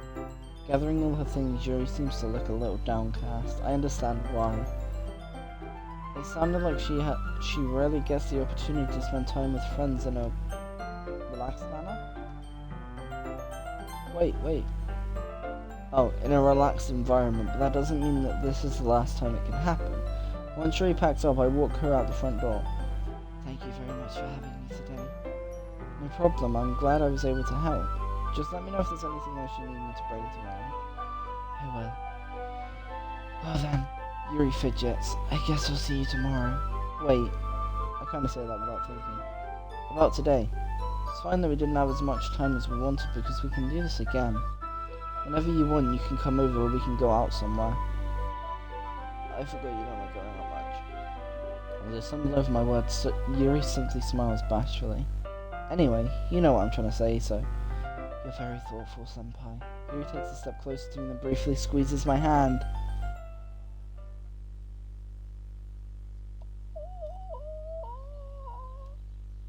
Oh... Are we gonna make... Is she gonna make a move? I kind of like that about you. Well, how am I supposed to respond to that? But I don't even get a chance to as Yuri suddenly pulls back. Sayori. Eh? No, Sayori! We were about to make a move. What are you doing here? Hi, senpai. Sayori, just now we weren't... It's okay, senpai. I just stopped by to say hi. Well, it's nice to see you. Sorry, but I'm already on my way to leave. Oh, really? That's too bad. I'm sorry, but can't talk. But we'll be together at the festival tomorrow, so that's fine, right? Of course. Sayori beams.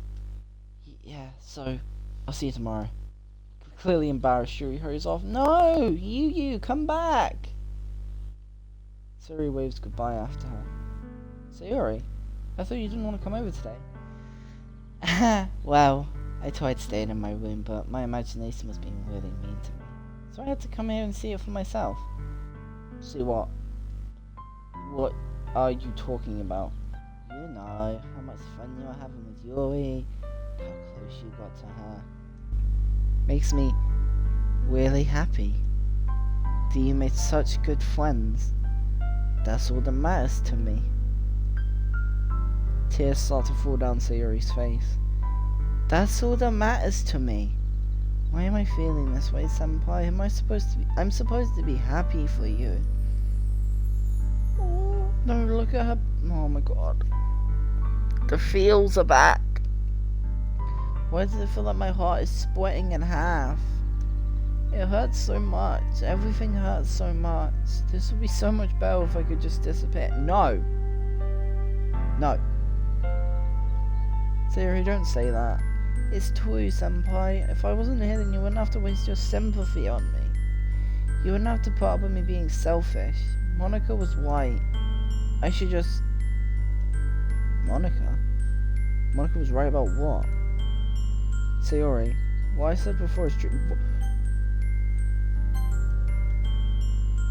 You should just what? What did Monica say you to do? I'm not gonna let this continue. Caring about you like this isn't the burden your mind is making it out to be. Something that makes me happy. Something that I wouldn't trade for anything else. So even if it takes an entire lifetime, I'm going to be by your side until you don't feel any more pain. But the feels. Sayori looks away, pat her on her shoulder to reassure her. I'm scared, senpai. I'm really scared. What are you scared of, Sayori? I'm scared that I might like you more than you like me. Sayori. It's true, isn't it? I was weak and started to like you too much. I did this to myself. Senpai, I like you so much that I won't die. That's how I feel.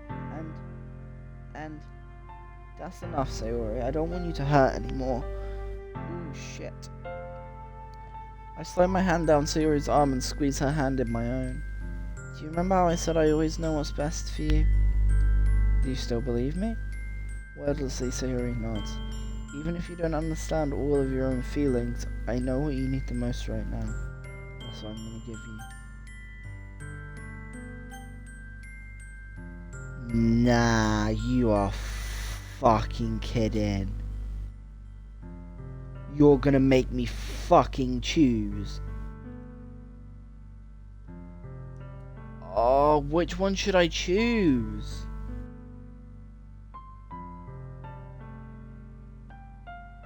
If I say I love you, then Yuri's probably gonna be fucking upset. But if I say you'll always be my dearest friend... Oh, I'm gonna save him just in case I make a wrong choice.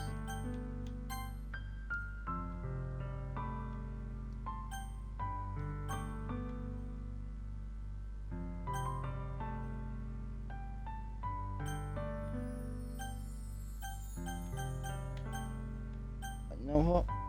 I'm gonna say I love you just so she doesn't, like, get upset. Sayori, I love you. Eh? Those are my true feelings. There's no way you could like me more than I like you. I should have realized it sooner. But spending time with everyone at the club, making new friends, and having fun with you every day helped me realize that you are truly the most important person to me. That's why I'll accept any of your burdens. As long as we continue like this every day, with you by my side, then I know we'll both be happy. Senpai. Oh my I can't. I fucking can't. Suddenly Sayori wraps her arms tightly around me. Senpai, is this really okay? Yeah. Oh, I've got tears. I've got actual tears in my eyes. I hold Sayori in my arms and pull her closer. You'll never have to let go of me again. I love you, Senpai. I want to be with you forever. Me too. I've got actual tears in my eyes. So wholesome. I feel Sayori's grip around me weaken a little bit. What is this? Sayori? I'm supposed to be happy right now. I always thought this would be the happiest moment for me. But why? Even now, why won't the rain clouds go away? They're not going away at all, Senpai. It's okay, Sayori. It might take some time for things to get better again, but no matter how long it takes, I'll be there every step of the way. That's all that matters right now. Oh, okay. I trust you. Oh. Sayori and I slowly release each other. So, I guess that makes the vessel tomorrow our first date, huh? What are you saying? I don't want to think about those things. I want everything to be the same as it's always been. Even if we really are a couple. Don't know if I could handle anything more right now. It's really new and scary to me. I understand. We'll go at whatever pace suits you best. Hey, Senpai? Sayori gazes at me once again, smiling sadly. Even if I get really, really sad, this is the best thing for me. Right? Yeah? Don't really understand what Sayori means by that. Are you saying that this is making you feel sad? I don't know. I don't understand what I'm feeling. No joke, guys. I've genuinely got fucking tears in my eyes. Felt like a bunch of thorns when you told me you loved me, but that's why I want to trust you. You know what's best for me. Yeah, I do. That's my promise. So that, but in reality, I've never felt more uncertain when it comes to Sayori. I know that I love her and she loves me, but I'm having as much trouble understanding Sayori's feelings as she is. Even though I can comfort her, I keep wondering if I should be doing something more or something different. Oh god. I knew these thoughts would continue to plague me until things are back to the way they were. Is that why Siri wanted nothing to change? I don't know. But I know that I'll give it everything I've got. Siri's the most important person to me. And I'll do whatever it takes to have a happy future with her.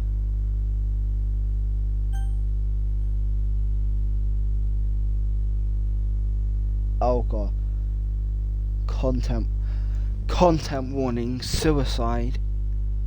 Oh no. No, what happened? What happened? It's the day of the festival. Of all days, I expected this to be the one where I'd be walking to school with Sayori. But Sayori isn't answering her phone. I considered going to her house to wake her up, but I decided it's a little too much. Meanwhile, the preparations for the event should be nearly complete. The banner Yuri and I painted is dry, and I gently rolled it up to take it with me. She sent me a pleasant text reminding me not to forget anything, and I reassured her.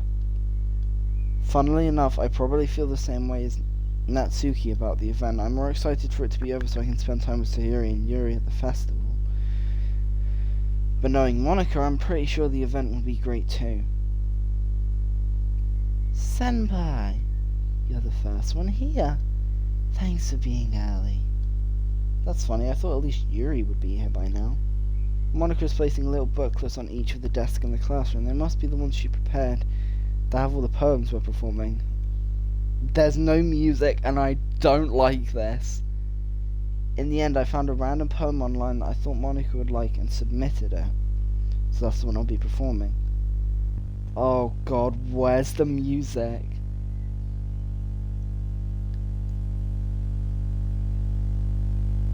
Oh. Don't like that. Oh god, my phone just came on by itself on Twitch. Well, not came on, I opened it and it was on Twitch. Music equal gone, lol. Yeah, I know. I'm surprised you didn't bring Sayori with you. Yeah, she overslept again, that dummy. You'd think that on days this important she'd try a little harder. I say that, but I suddenly remember what Sayori told me yesterday, and I suddenly feel awful knowing it's not nearly that simple for her. I only said it because it's the way I'm used to thinking. But maybe I should have gone to wake her up after all. You should take a little responsibility for her, senpai. I mean, especially after your exchange with her yesterday. You kind of left her hanging this morning, you know. Exchange? Monica, you know about that? Of course I do. I'm the club president after all. But I stammer, embarrassed. Did Sayori really tell her about it that quickly? That we're a couple now? Didn't really plan on bringing it up with anyone yet. Jeez. You don't know the full story at all, so don't worry about it. I probably know a lot more than you think.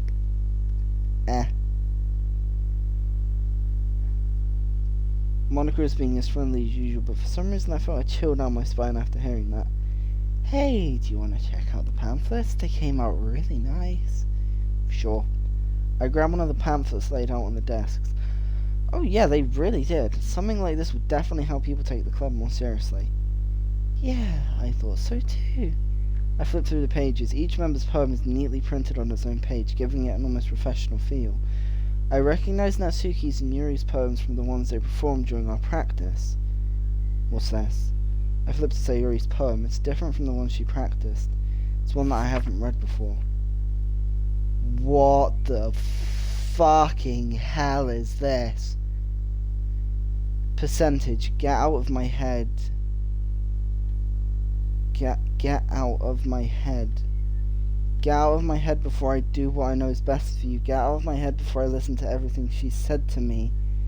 Get out of my head before I show you how much I love you. Get out of my head before I finish writing this poem. But the poem never actually finished. It just stops moving. What the fuck?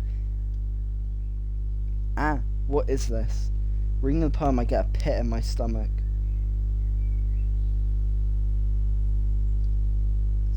I can see you. I can see the chat, yeah. Just don't do any spoilers, please. Senpai? What's wrong? Nothing. This poem feels completely different from anything else Sayori's written. But more than that, I changed my mind. I'm gonna go get Sayori, so... well, alright. Try not to take too long, okay? I quickly leave the classroom. Don't strain yourself, Monica. Okay, thank you. Monica calls that out after me. I quicken my pace. Oh, Jesus.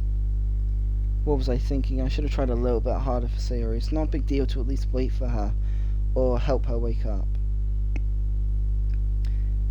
Thanks for the warning. Even the simple gesture of walking her to school makes her really happy. Besides, I told her yesterday that things will be the same as they always have been. That's all she needs, and what I want to give her. I reach Sayori's house and knock on the door. I don't expect an answer, since she's not picking up her phone either.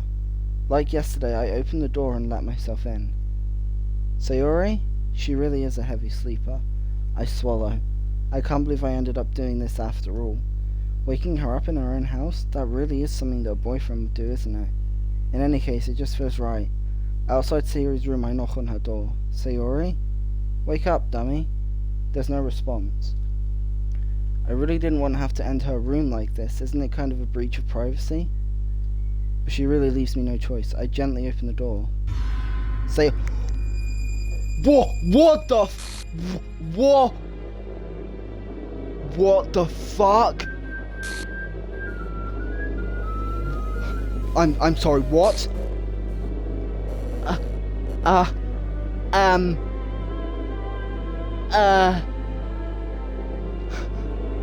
What? File game scripts, line 307, see traceback.txt for details. What the fuck?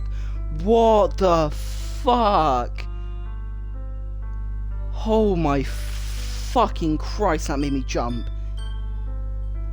What the hell? What the hell? Is this a nightmare? It has to be. This isn't real. There's no way this can be real.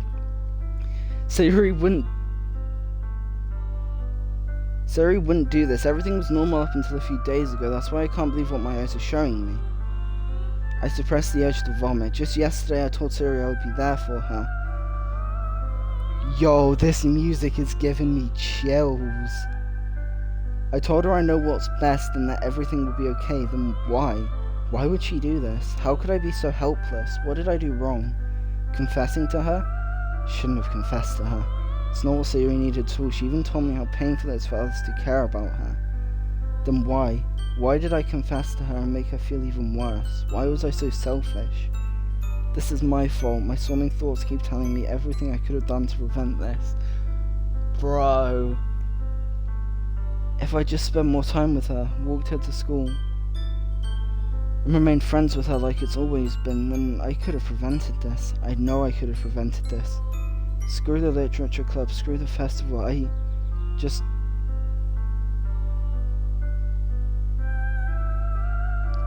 just lost my best friend, someone I grew up with. She's gone forever now.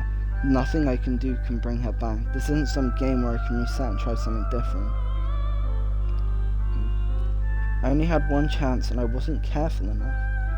Now I'll carry this guilt with me until I die. Nothing in my life is worth more than hers, but I still couldn't do what she needed from me. And now I can never take it back. Never. Never. Never. Never. Never. End. What? Is that just the end of the game? What?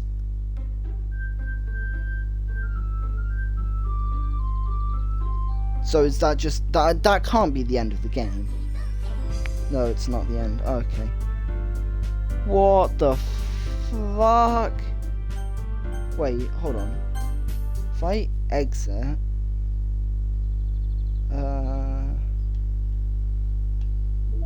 Files... No fucking way. Her file is actually gone. No fucking way.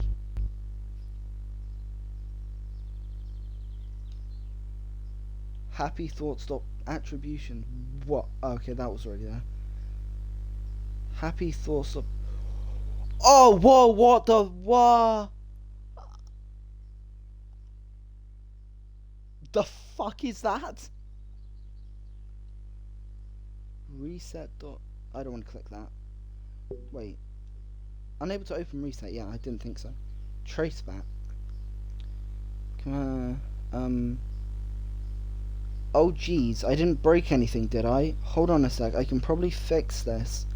I think. Actually, you know what? This will probably be a lot easier if I just deleted her. She's the one who's making this so difficult. Haha. Well, here goes nothing. What the fuck? You deleted Sayori, you bitch!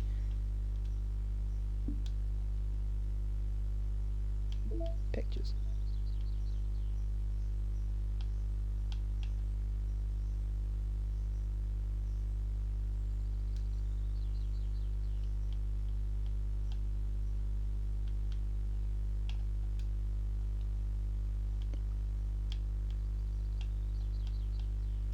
Oh, that's so cute.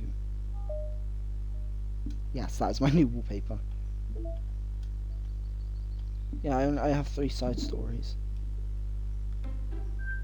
So, what? So, okay then. I am shocked. Okay, so she's now an amalgamation of all the characters. Oh, Jesus.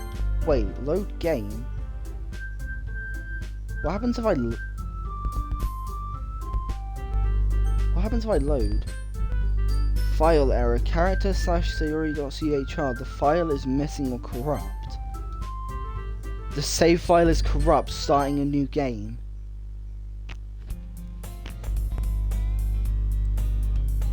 The music's gone fucked. Can't read that. I see an annoying girl running towards me from the distance, waving her arms in the air, like she's totally oblivious to any attention she might draw to herself. That girl is my neighbour and good friend since we were children. You know, the kind of friend you'd never see yourself making today. But it just kind of works out because you've known each other for so long. We used to walk to school. It's... Okay, you're talking about Sayori, so... What? I have no idea anymore. She's gonna chase after me. This is just the same. Sigh and idol let... Oh, fucking hell. That fucking scared the shit out of me. It's an ordinary school day like any other. Mornings are usually... Worse, being surrounded by couples and friend groups walking to school together. Wow. Meanwhile, I've always walked to school alone. I always tell myself it's about time I meet some girls or something like that. But I have no motivation to join any clubs. I'm perfectly content just getting by on the average or spending my free time on games and anime. It's always the anime club, but it's not like there'll be any girls in it anyway.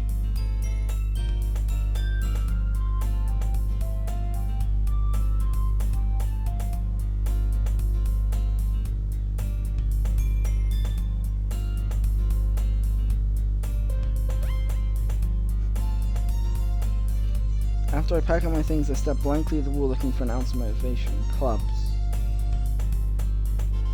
Hi. Besides, most of them would probably be way too demanding for me to want to deal with. I guess I have no choice but to start with the anime club. Senpai? You were all broken, what the fuck? Monica? Oh my goodness, I totally didn't expect to see you here.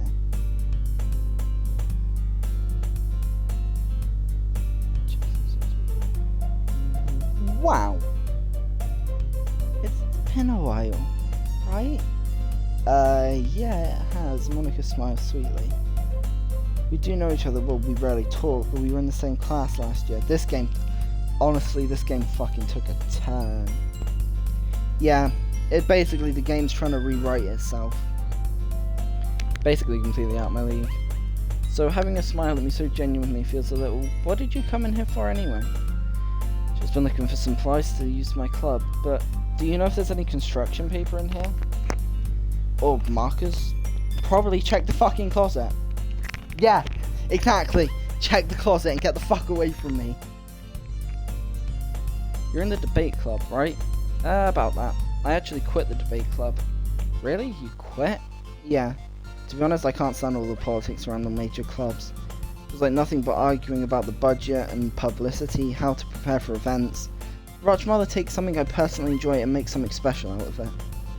In that case, what club did you decide to join? Actually, I'm starting a new one.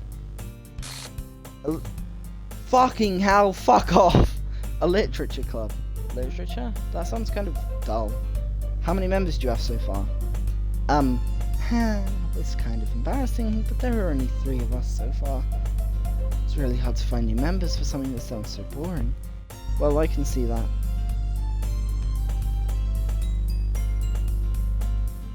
But it's really not boring at all, you know? Literature can be anything. Reading, writing, poetry. I mean, one of my members even keeps her manga collection in the club room. Wait, really? Yeah, it's funny, right? She always insists that manga is literature too. I mean, she's not wrong, I guess. Besides, a member's a member, right? Did Monica say she? Hey, senpai, by any chance, are you still looking for a club to join? Thank you for not doing spoilers. Yes, I am. I mean, I guess so, but in that case, is there any chance you could do me a big favor? I won't ask you to join, but if you could at the very least visit my club, it would make me really happy. Please? No, you're freaky. Well, I guess I have no reason to refuse. Yes, you do. She killed your best friend. Fucking run! Besides, how could I ever refuse someone like Monica? Sure, I guess I could check it out. Ha, awesome. You're really sweet, senpai. You know that? It's nothing really. Shall we go then? I'll look for the materials another time. You're more important. And thus today marks the day I sold my soul to Monica and her irresistible smile. I dejectedly follow Monica across the school and upstairs, a section of the school I rarely visit. Monica, full of energy, swings open the classroom door.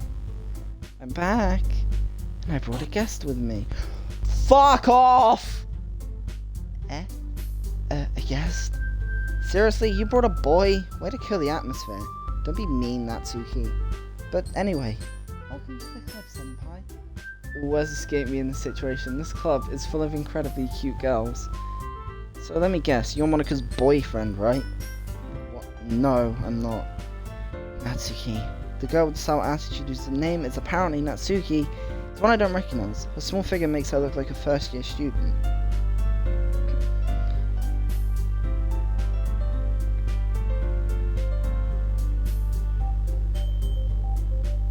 Anyway, this is Natsuki, energetic as usual. And this is Yuri, the vice president. No! No, you fucking bitch! Sayori's the vice president. You fucking deleted her. It's nice to meet you. Yuri, who appears comparably more mature and timid, seems to have a hard time keeping up with someone like Natsuki. Yeah, it's nice to meet both of you. So I ran into Senpai in the classroom and he decided to come check out the club. Isn't that great? Wait, Monica, didn't I tell you to let me know in advance before you brought anyone new? I was gonna, well, you know. Sorry, I didn't forget that, but I just happened to run into him. In that case, I should at least make some tea, right? Yeah, that would be great. Why don't you come sit down, senpai? The girls have a few desks arranged to form a table. Yuri walks to the corner of the room and opens the closet. Meanwhile, Monica and Natsuki sit across from each other.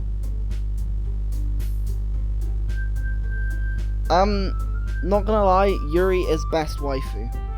Still feeling awkward, I take a seat next to Monica. So I know you didn't really plan on coming here, but we'll make sure you feel right at home, okay? As president of the literature club, it's my duty to make the club fun and exciting for everyone. Surprised there aren't more people in the club yet. It must be hard to start a new club. You could put it that way. Not many people are very interested in putting out all the effort to start something brand new, especially when it's something that doesn't grab your attention like literature. You have to work hard to convince people you're both fun and worthwhile. But it makes school events like the festival that much more important. I'm confident we can really grow this club before we graduate. Right, Natsuki? Well, I guess. Natsuki reluctantly agrees. Such different girls, all interested in the same goal. Monica must have worked really hard just to find these two. Yuri returns to the table carrying a tea set. She carefully places a teacup in front of each of us before setting the teapot in the middle. Speaking of Yuri, did either of you find it weird when she took your finger and put it in her mouth? Because I found that adorable. You keep a whole tea set in this classroom? Don't worry. The teacher gave us permission. After all, doesn't a hot cup of tea help you enjoy a good book? I guess. Don't let yourself get intimidated. Yuri's just trying to impress you. That's not insulted. Yuri looks away. I mean, I believe you. Well, tea and reading might not be a pastime for me, but I at least enjoy tea. I'm glad. Yuri faintly smiles to herself in relief. So, senpai, what kind of things do you like to read? Well, considering how little I've read these past few years, I don't really have a good way of answering that. Manga, I mutter quietly to myself, half joking. Natsuki's head suddenly perks up. It looks like she wants to say something, but she keeps quiet. Not much of a reader, I guess. Well, that can change. What am I saying? I spoke without thinking after seeing Yuri. This is just the same. It's basically replaying the game without Yuri. Let's see. Traces through. My favourites are usually novels that build deep and complex. Yuri goes on, clearly passionate about her reading. She seems to be so reserved and timid since the man walked in, but it's obvious by the way her eyes light up that she finds her comfort in the world of books, not people. But, I like a lot of things. Stories with deep psychological elements usually immerse me as well. Isn't it amazing how a writer can so deliberately take advantage of your own lack of imagination and completely throw you for a loop? Anyway, I've been reading a lot of horror lately. I read a horror book once. I desperately grasped something I can relate to at a minimal level. That's right, Yuri might as well be having a conversation with The Rock. I'd expect that from you, Yuri. It suits your personality. Oh, is that so? Really, if a story makes me think or takes me to another world, then I really can't put it down. Surreal horror is often very successful at changing the way you look at the world, if only for a brief moment. Ugh, I hate horror. Oh, why's that? Well, Natsuki's eyes dart over to me for a split second. Never mind. That's right, you usually like to write about cute things, don't you, Natsuki? What? What gives you that idea? You left a piece of scrap paper behind last club meeting. Looked like you were working on a poem called Don't Say It Out Loud and Give That Back. Fine. Natsuki, you write your own poems? Jesus Christ.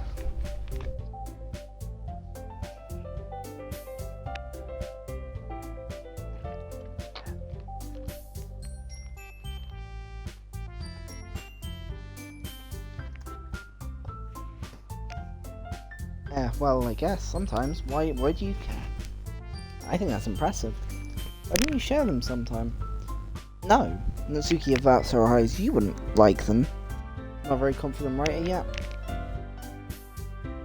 understand how Natsuki feels. Sharing that level of writing takes more than just confidence. The truest form of writing is writing to oneself. You must be willing to open up to your readers, exposing your vulnerabilities, showing even the deepest reaches of your heart. Do you have writing experience too, Yuri? Maybe if you share some of your work, you can set I keep reading them in the wrong voice. Balls! Maybe if you share some of your work, you can set an example and help Natsuki feel comfortable enough to share hers. She just sunk. I guess it's the same for Yuri. We all sit in silence for a moment. Hey, I just got an idea. How about this? Nat and Yuri. No, this is part 2. I played through it for like an hour yesterday, and this is part 2. It's just the title didn't fucking change for some reason. Natsuki and Yuri look quizzically at Monica. Let's all go home and write a poem of our own. The next time we meet, we'll all share them with each other. That way everyone is even. I mean, I thought it was a good idea. Well, I think you're right, Monica. We should probably start finding activities for all of us to participate in together. I did decide to take on the responsibility of Vice President after all. No, you fucking didn't! Sayori did! I need to do my best to nurture the club as well as its members. Besides, now that we have a new member, it seems like a good step for us to take. Oh fuck, I missed it. Do you agree as well, Senpai? Hold on, there's still one problem. Yeah, I haven't said... This deja vu, I haven't joined the fucking club yet. Most important topic, I bluntly come forth for what's been on my mind the entire time. I never said I would join this club. It's replaying the game without Sayori, what the fuck?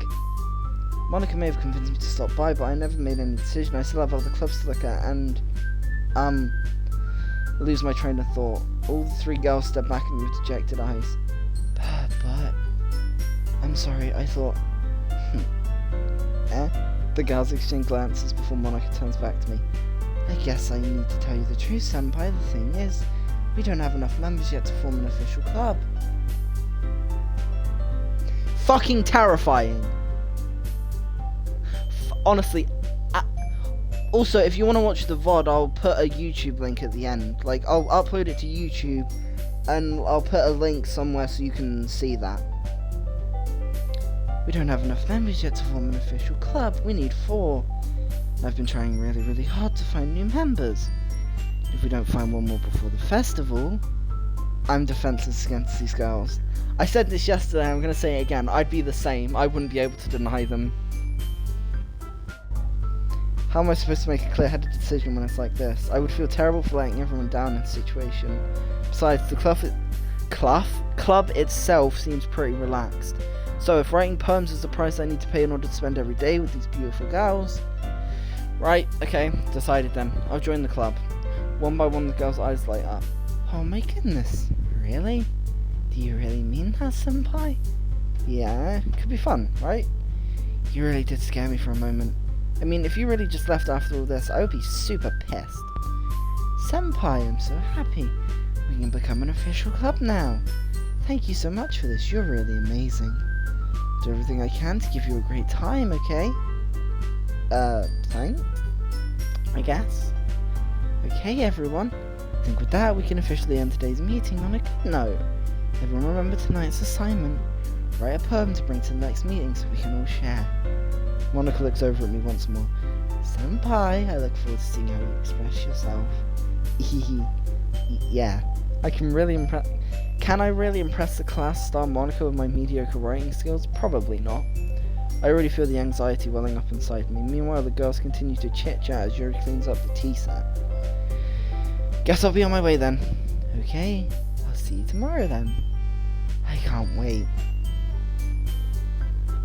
With that, I depart the club room and make my way home. Ah. The whole way, my mum wanders back and forth between the 3 girls. Natsuki, Yuri, and of course Monica. There's meant to be a 4th one, like I've said, but okay. Will I really be happy spending every day after school in a literature club? Perhaps I'll have a chance to grow closer to one of these girls. Alright, I just need to make the most of my circumstances, and I'm sure good fortune will find me. And I guess that starts with writing a poem tonight. You've unlocked a special poem, would you like to read it? Yes?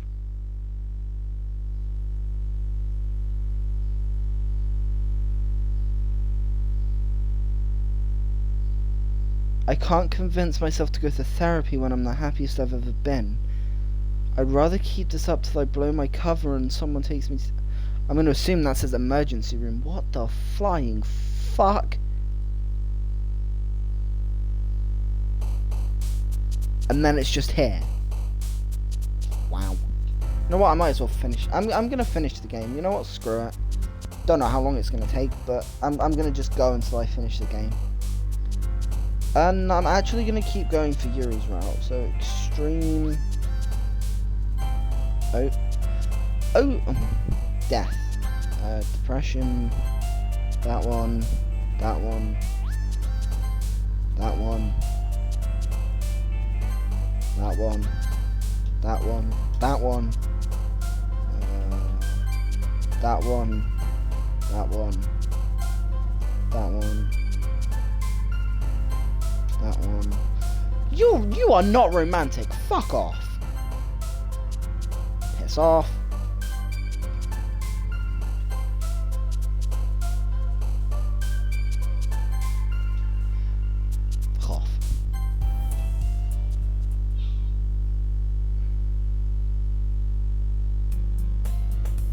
Hi again, senpai.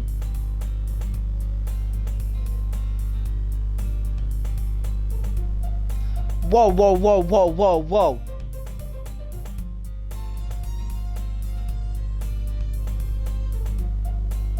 I'm sorry, is the background moving or are my eyes fucked? I swear the background's moving.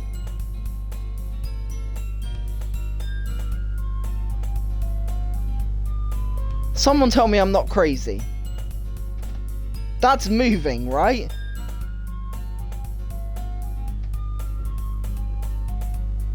Glad to see you didn't run away on us. Nah, don't worry. This might be a little strange for me, but at least I kept my word. The fucking background is moving! What the fuck? And the music's gone weird. This might be a little strange for me, but at least keep my word. Well, I'm back at the literature club. I was the last to come in, so everyone else is already hanging. Where did your face go?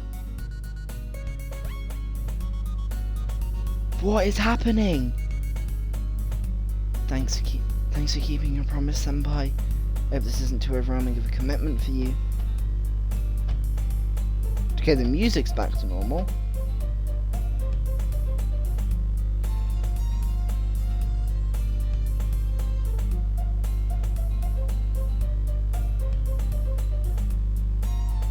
Making you dive headfirst into literature when you're not accustomed to it. Why are you glitching?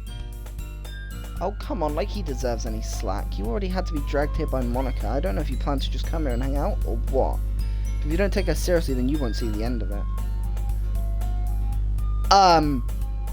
What the fuck is happening? The background's moving, she's fucking glitching. Monica's in front of the text box. What the fuck?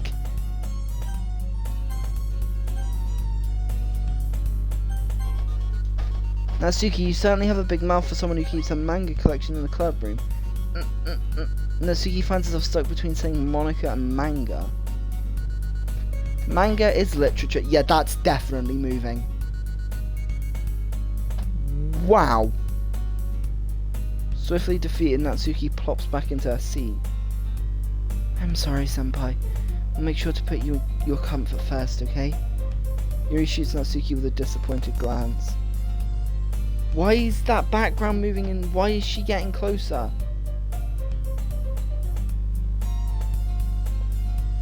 What is happening? Anyway, now that you're in the club and all, perhaps you might have an interest in picking up a book to read. Well, I can't really say no either way. Like you said, I'm in this club now. So it only feels right for me to do something like that if you ask.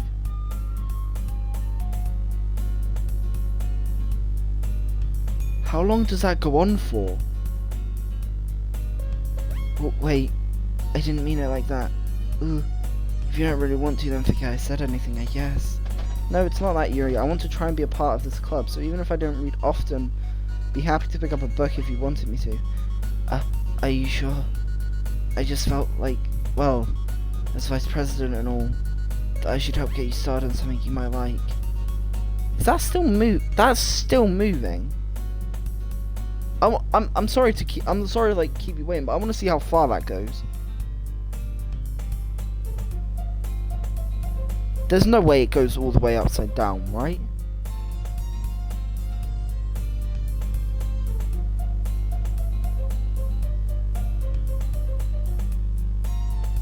Is that it? I think it's stopped. Yeah, that's it. I should hope you get started on something you might like. Yuri reaches into a bag and pulls out a book. I didn't want you to feel left out, so I picked out a book that I thought you might enjoy. It's a short read, so it should keep your attention even if you don't usually read. And we could, you know, discuss it if you wanted. How is this girl accidentally being so cute? Because she's the best waifu. She even picked out a book she thinks I'll like despite me not reading much. Yuri, thank you. I will definitely read this. I enthusiastically take the book. Oh, you can read it at your own pace. I look forward to hearing what you think. Okay, and it just snaps back. Okay. Okay. Now that everyone's settled in, I expected Monica to kick off some sort of scheduled activities. Doesn't seem to be the case. What? Bit my tongue. Fuck. Pardon me. Yuri's face is already buried in a book. I can't help but notice her intense expression, like she was waiting for this chance. Meanwhile, Suki's rummaging around in the closet. I'm curious to talk to Yuri a little bit more, but at the same time I feel bad for distracting her from reading. Catch a glimpse of the cover of a book. Some book she lent to me. Yeah. Crap. I think she noticed me looking at her. She sneaks another glance at me, and our eyes meet for a split second. That only makes her hide her face deeper in her book. Sorry, I was just spacing out. I muttered this, sensing I made her uncomfortable. Oh, Jesus Christ.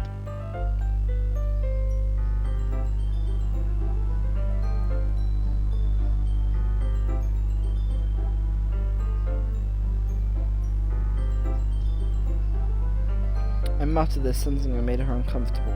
Oh, it's fine. I was focused and I probably wouldn't have noticed in the first place.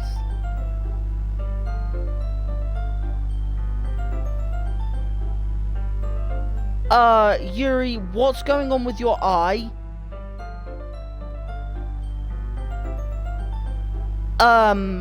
Yuri? Yuri, what the fuck's going on with your eye?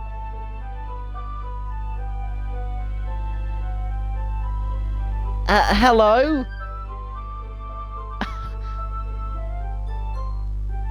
Where is your eye going?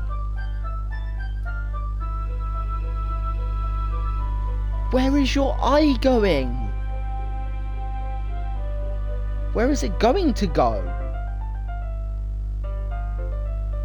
Can someone please tell me why her eye is floating off?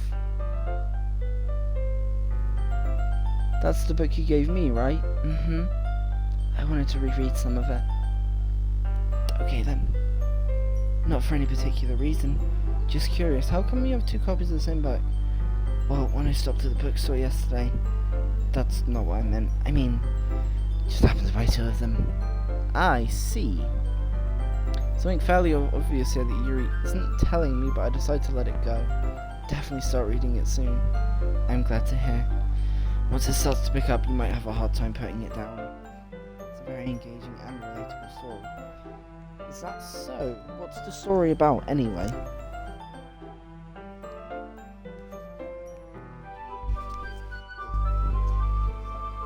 Well, I look at the cover of the book. The book is titled Portrait of Markov. Anonymous looking eye symbol on the front cover. Basically, it's about this religious camp that was turned into a human experiment prison. People trapped there have this trait that turns them into killing machines. Lust for blood, but the facility gets even worse. Starts selectively breeding people by cutting off their limbs and affixing them. Might be a little bit of a spoiler, but anyway, I'm really into it. The book, I mean, not the thing about the limbs. That's kind of dark, isn't it? Yeah. Yuri made it sound like it.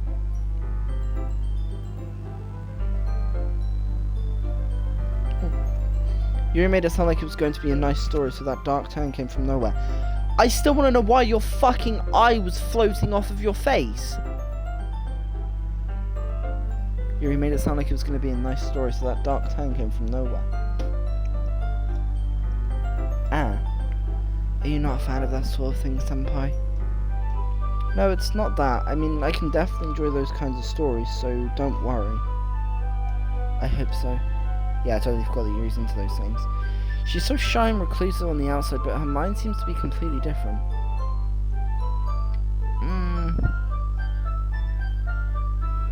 This kind of stories can challenge you to look at life from different new perspectives. When horrible things happen, not just because someone wants to be evil. But because the world is full of horrible people and we're all worthless anyway. Then suddenly... I'm rambling, aren't I? Welcome back. Not again. I'm not sure why, but Yuri's eye decided to fucking float off of her face. I'm sorry. Hey, don't apologize. I haven't lost interest or anything. Well, I guess it's alright then, but I feel like I should let you know that I have this problem when I let things like books and writing fill my thoughts. My whole body gets incredibly and I kind of forget to pay attention to other people. So I'm sorry if I end up saying something strange. Please stop me if I start talking too much. I really don't think you need to worry. That just means you're passionate about reading. All I can do is listen. This is a literature club after all. That's true. In fact, I might as well get started reading, right? Yes. Why did... God, that made me fucking jump.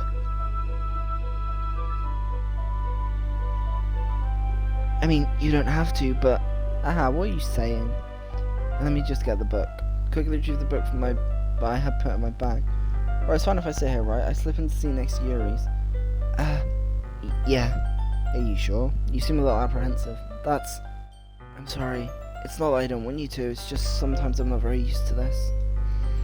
That is reading in company with someone. I see. Well, just tell me if I end up distracting you or anything. Oh, alright. I open the book and start the prologue.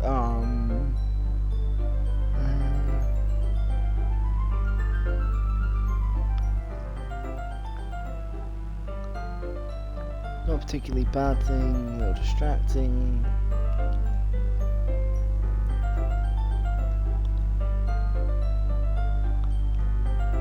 Sorry. Whoa, what the fuck did that just say?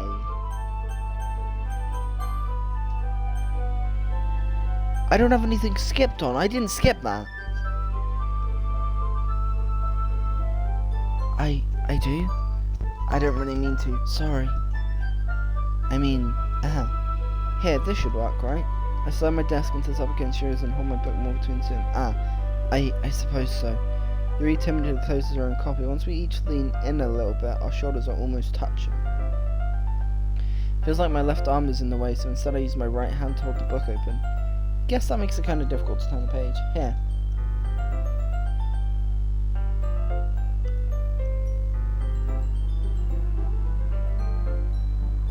Yuri takes her left arm and holds the left side of the book. Yeah, that's the same. Yep.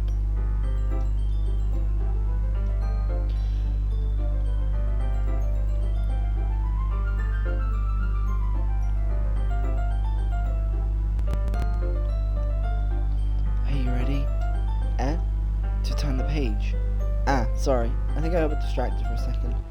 Glance over at Yuri's face again and our eyes meet. Don't know how I'll be able to keep up with her. That's okay. You're not as used to reading, right? I don't mind being patient if it takes you a bit longer. It's probably the least I can do, since you've been so patient with me.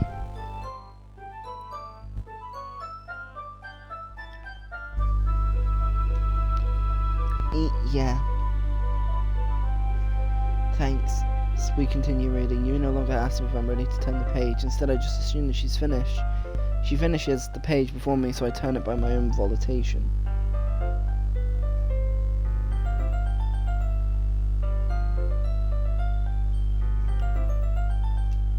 We continue the first chapter in silence. Even so, turning each page almost feels like an intimate exchange. My thumb gently letting go of the page, letting it flutter over to her side as she catches onto her own thumb. Hey, Yuri? This might be a silly thought. The main character kind of reminds me of you a little bit. Oh, fuck me, look at her face!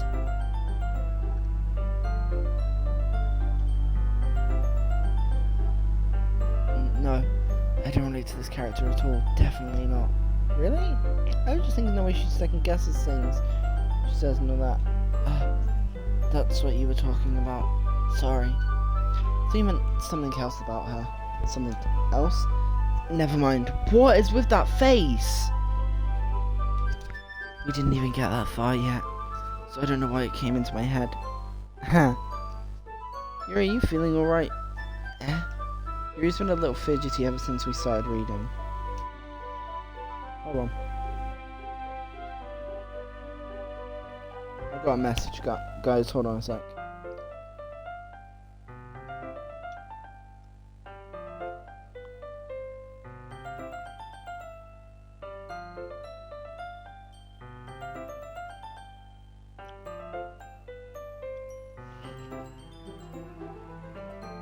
Your breathing is a little... My breathing? You put the hand on chest to feel her heartbeat. I didn't even notice. Anyway, I'm fine. I just need some water. Right, don't push yourself.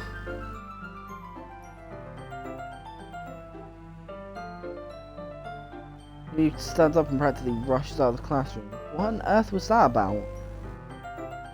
Senpai? Did something happen just now? Eh? I have no idea. He was acting a little strange, I guess. Oh, bye. I probably will stream tomorrow, yeah. So, you don't know anything? Sorry, I can't say I do. Are you worried about her? Oh, no. Not really. I was just making sure that you didn't do anything to her. No, nothing. Don't worry, I believe you, silly. Yuri just does this sometimes, so it's nothing alarming. Alright, if you say so.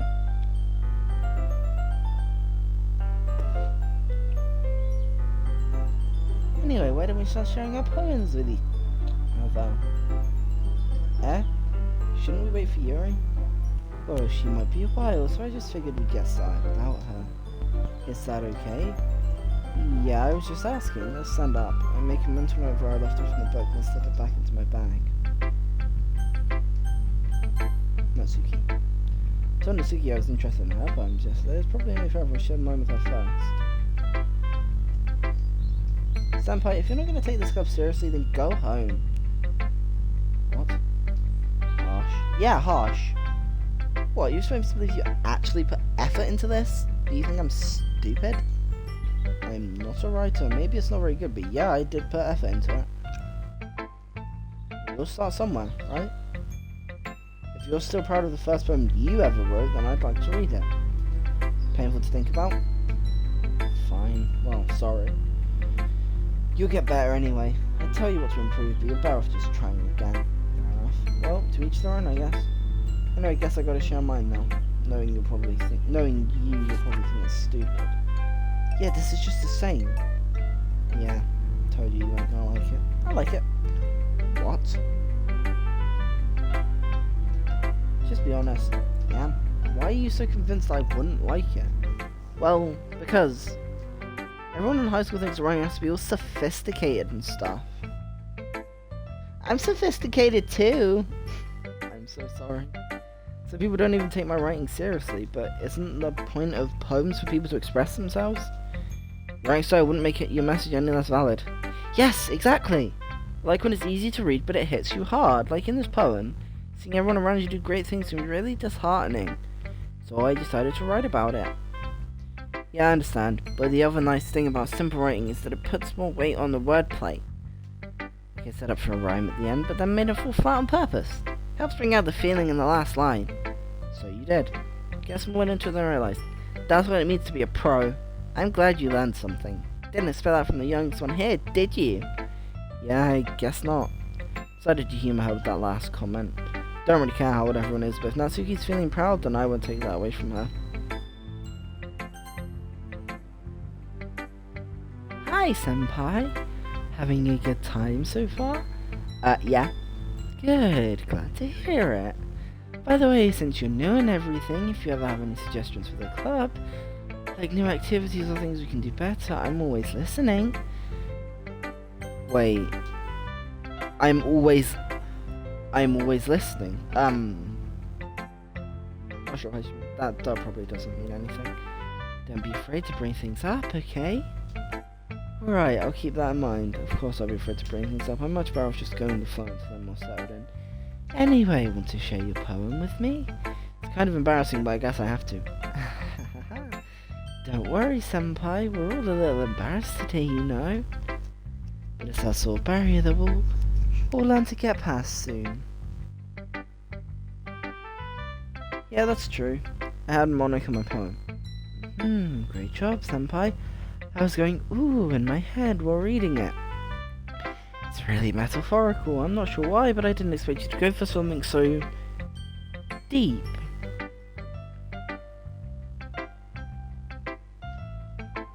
guess I underestimated you.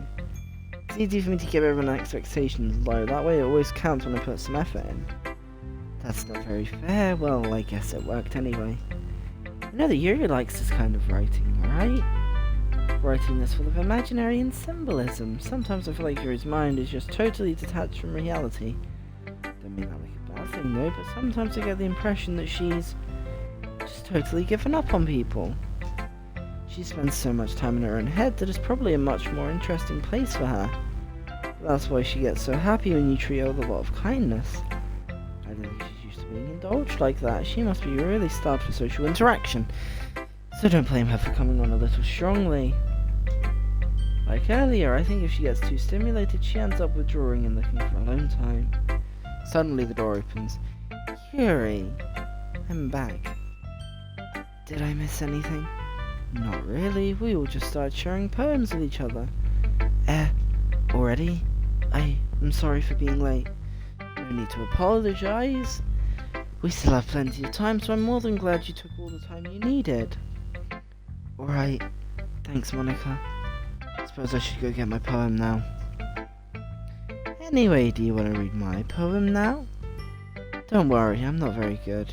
You sound very confident for someone who claims to not be very good.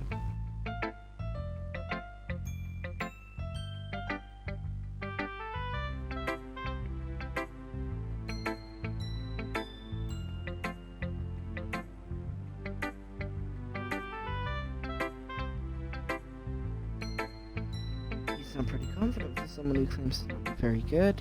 Well, that's because I have to sound confident. That doesn't mean I always feel that way, you know. Bunny, are you still in chat or did you leave? I see. Well, let's read it then. Hole in the wall, confused.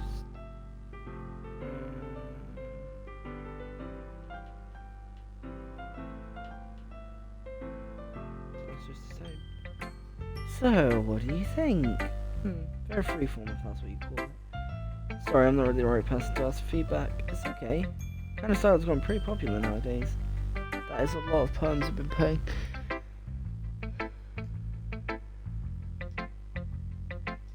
Not sure if I know how to put it.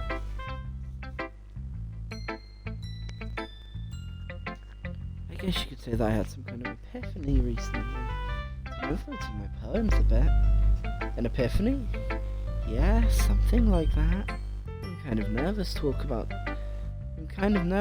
about deep stuff like that because it's kind of coming on strongly. Maybe after everyone is better friends with each other. Anyway, here's Monica's writing tip of the day. Sometimes when you're writing a poem or a story, your brain gets... Yeah. Pen, public link, yeah.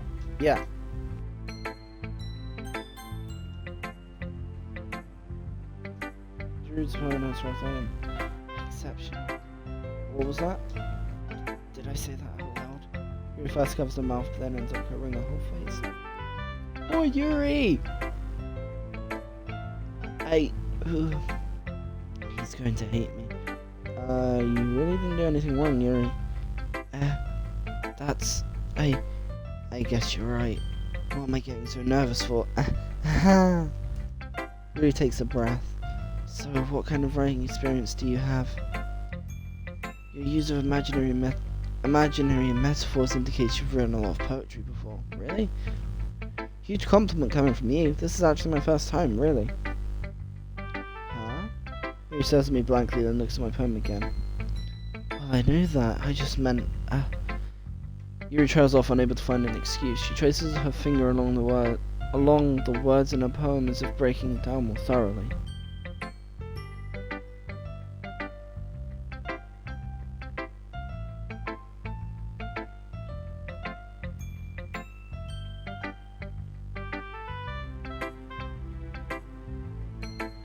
She traces her finger along the words. Okay. Yeah. Okay, this is the reason I was able to tell. It's just that there are specific writing habits that are usually typical of new writers. Having been through that myself, I kind of learned to pick up on them. The most noticeable thing I recognise in new writers is that they try to make their style very deliberate. In other words, they tend to pick a writing style that's separate from the topic matter, and they fit the two together.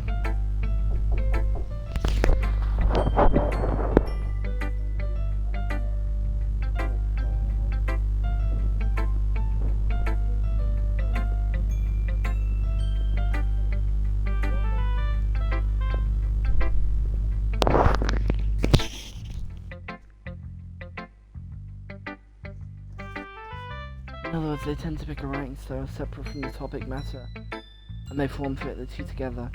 The end result is that both the style and expressiveness are weakened. Once you find the train of thought, do we know it yet? Her stammering's completely gone and she sounds like an expert. Of course, that's not something you can be blamed for. There are so many different skills and techniques that go into writing even a simple poem. Not just finding them and building them, but getting them to work together is probably the most challenging part. It might take you some time, but it all comes with practice and learning by example and trying new things. I also hope that everyone else in the club gives you valuable feedback. Natsuki can be a little biased though. Biased? How? Well, never mind. I shouldn't be talking about people like that. Sorry. It's fine. I'm not sure if Yuri is apologizing to herself, me, or Natsuki. Do you mind if I read your poem now? Please do. I'd love to share my thought process behind it. Yuri smiles dreamily as if it's a rare opportunity for her, which in itself is kind of funny. After all, isn't this supposed to be a literature club? Yeah, Ghost on the Fly, Tendrils...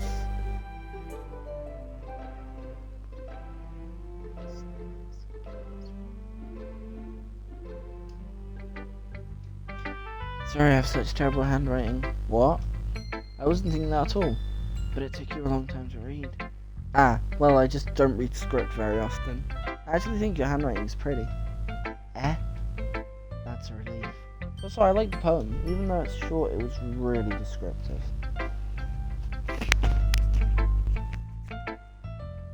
It wasn't too short. I usually write longer poems. Not at all. I'm really glad you liked it. I'll be honest, since this is our first time sharing, I wanted to write something a little more mild. Something easy to digest, I suppose. Are you into ghosts, Yuri? Actually, the story isn't about ghosts at all, senpai. Really? I must have totally missed the point. Well, I suppose you did only glance over it after all, but remember, poets often express their own thoughts and feelings and experiences through their work. They usually do more than tell a simple story or paint a picture. In this case, perhaps the subject of the poem is only being symbolically compared to a ghost, lingering in her last remaining place of comfort, unable to let go of the past, and soon to be left with nothing. It's a lot more solemn putting it that way. I hadn't even thought of that. That's impressive. Eh? It's nothing really. Yours was impressive too, so if anything, I could probably learn a thing or two from you. You think so? Of course. You know, I was really nervous about doing all this, but in the end, I enjoyed it. I'm gonna keep doing my best for you, senpai. Ah, me too. Phew. I guess that's everyone. I glanced around the room. That was a little more stressful than I anticipated. It's as if everyone is judging me for my mediocre writing abilities. Even if they're just being nice, there's no way my poems can stand up to theirs. Oh my... What the fuck? What the fuck? What the fuck? What the fuck? What the fuck? What the fuck? The fucking picture in the background is Sayori hanging. No! The picture in the background. Yo! What the fuck? I sigh. I guess that's what I ended up getting myself into.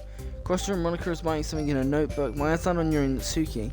They gingerly exchange sheets of paper, sharing their respective poems. As they read in tandem, I watch each of their expressions change. Natsuki's eyebrows furrow in frustration. Meanwhile, Yuri smiles sadly. What's with this language? Eh? Did you say something? Oh, it's nothing. Natsuki dismissively returns the poem to the desk in hand. Guess you could say it's fancy. Thanks. Yours is cute. Cute? Did you completely miss the symbolism or something? It's clearly about the feeling of giving up. How can that be cute? I know that. I just meant the language, I guess. I was trying to say something nice. Eh? You mean you have to try that hard to come up with something nice to say? Thanks, but it really didn't come out nice at all. Well, I do have a couple suggestions. If I was looking for suggestions, I would have asked someone who actually liked it. Who did, by the way. Monica liked it, and Senpai did too. So based on that, I'll gladly give you some suggestions of my own. First of all, excuse me. I appreciate the offer, but I spent a long time establishing my writing style.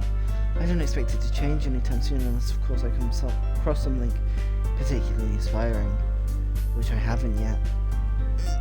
And Senpai liked my poem too, you know. He even told me he was impressed by it. Mitsuki suddenly stands up. Oh, I didn't realize you were so invested in trying to impress our new member, Yuri. That's not what I... Ooh, Yuri stands up as well. Maybe you're just jealous that Senpai appreciates my advice more than he appreciated yours. Huh? And how do you know he didn't appreciate my advice more? Are you that full of yourself? No. If I was full of myself, I would deliberately go out of my way to make everything I do overly cutesy. Ooh, well, you know what? I was the one whose boobs magically grew a size bigger as soon as Senpai started showing up. Natsuki, that's a little... This doesn't involve you. Taking out your own insecurities on others like that? You really act as long as you look, Natsuki. Me? Look who's talking, you wanna be edgy bitch! What is happening? Edgy? Sorry that my lifestyle is too much for someone of your mental age to comprehend. See? Just saying that proves my point. Most people want to get over themselves after they graduate middle school, you know? If you want to prove anything, you stop harassing others with your sickening attitude. You think you can counterbalance your toxic personality just by dressing and acting cute? The only cute thing about you is how hard you try. Whoa, be careful, you might cut yourself on that edge, Yuri. Oh, my bad, you already do, don't you? What the fuck?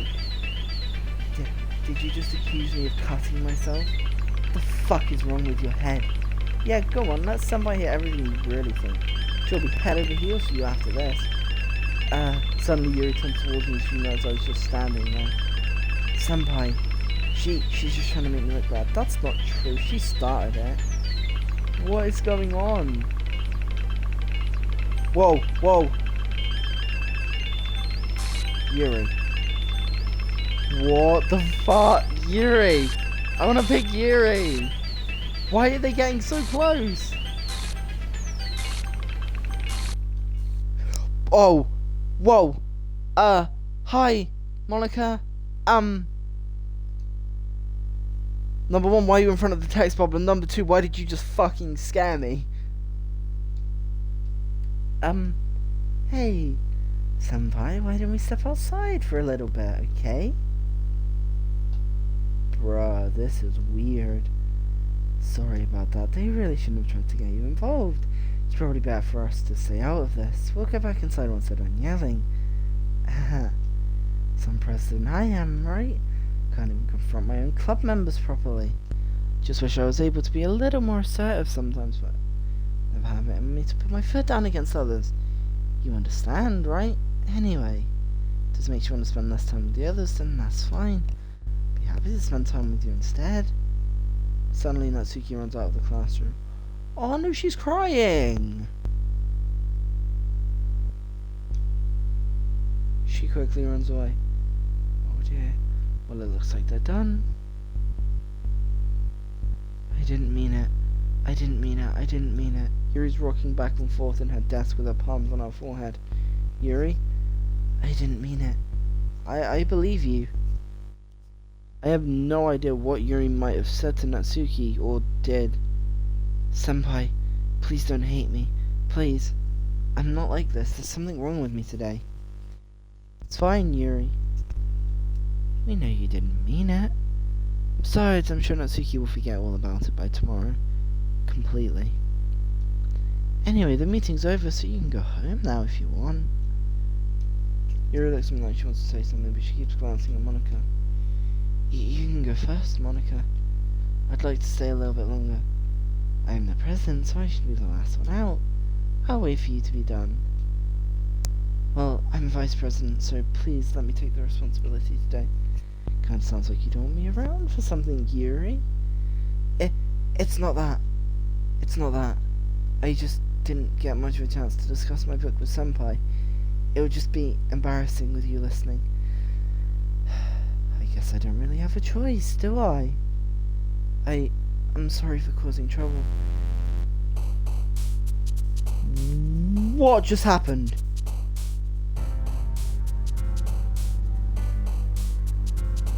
What the fuck just happened? Okay, I know I said I'm going to finish the game, but I'm actually going to have to leave this stream here. So, yeah, I hope you enjoyed, and I'll see you tomorrow for... I don't know, I'll just see you tomorrow for more Doki. Sorry, I accidentally went off. As I was trying to say, I will see you tomorrow for another Doki Doki stream. Until then, peace.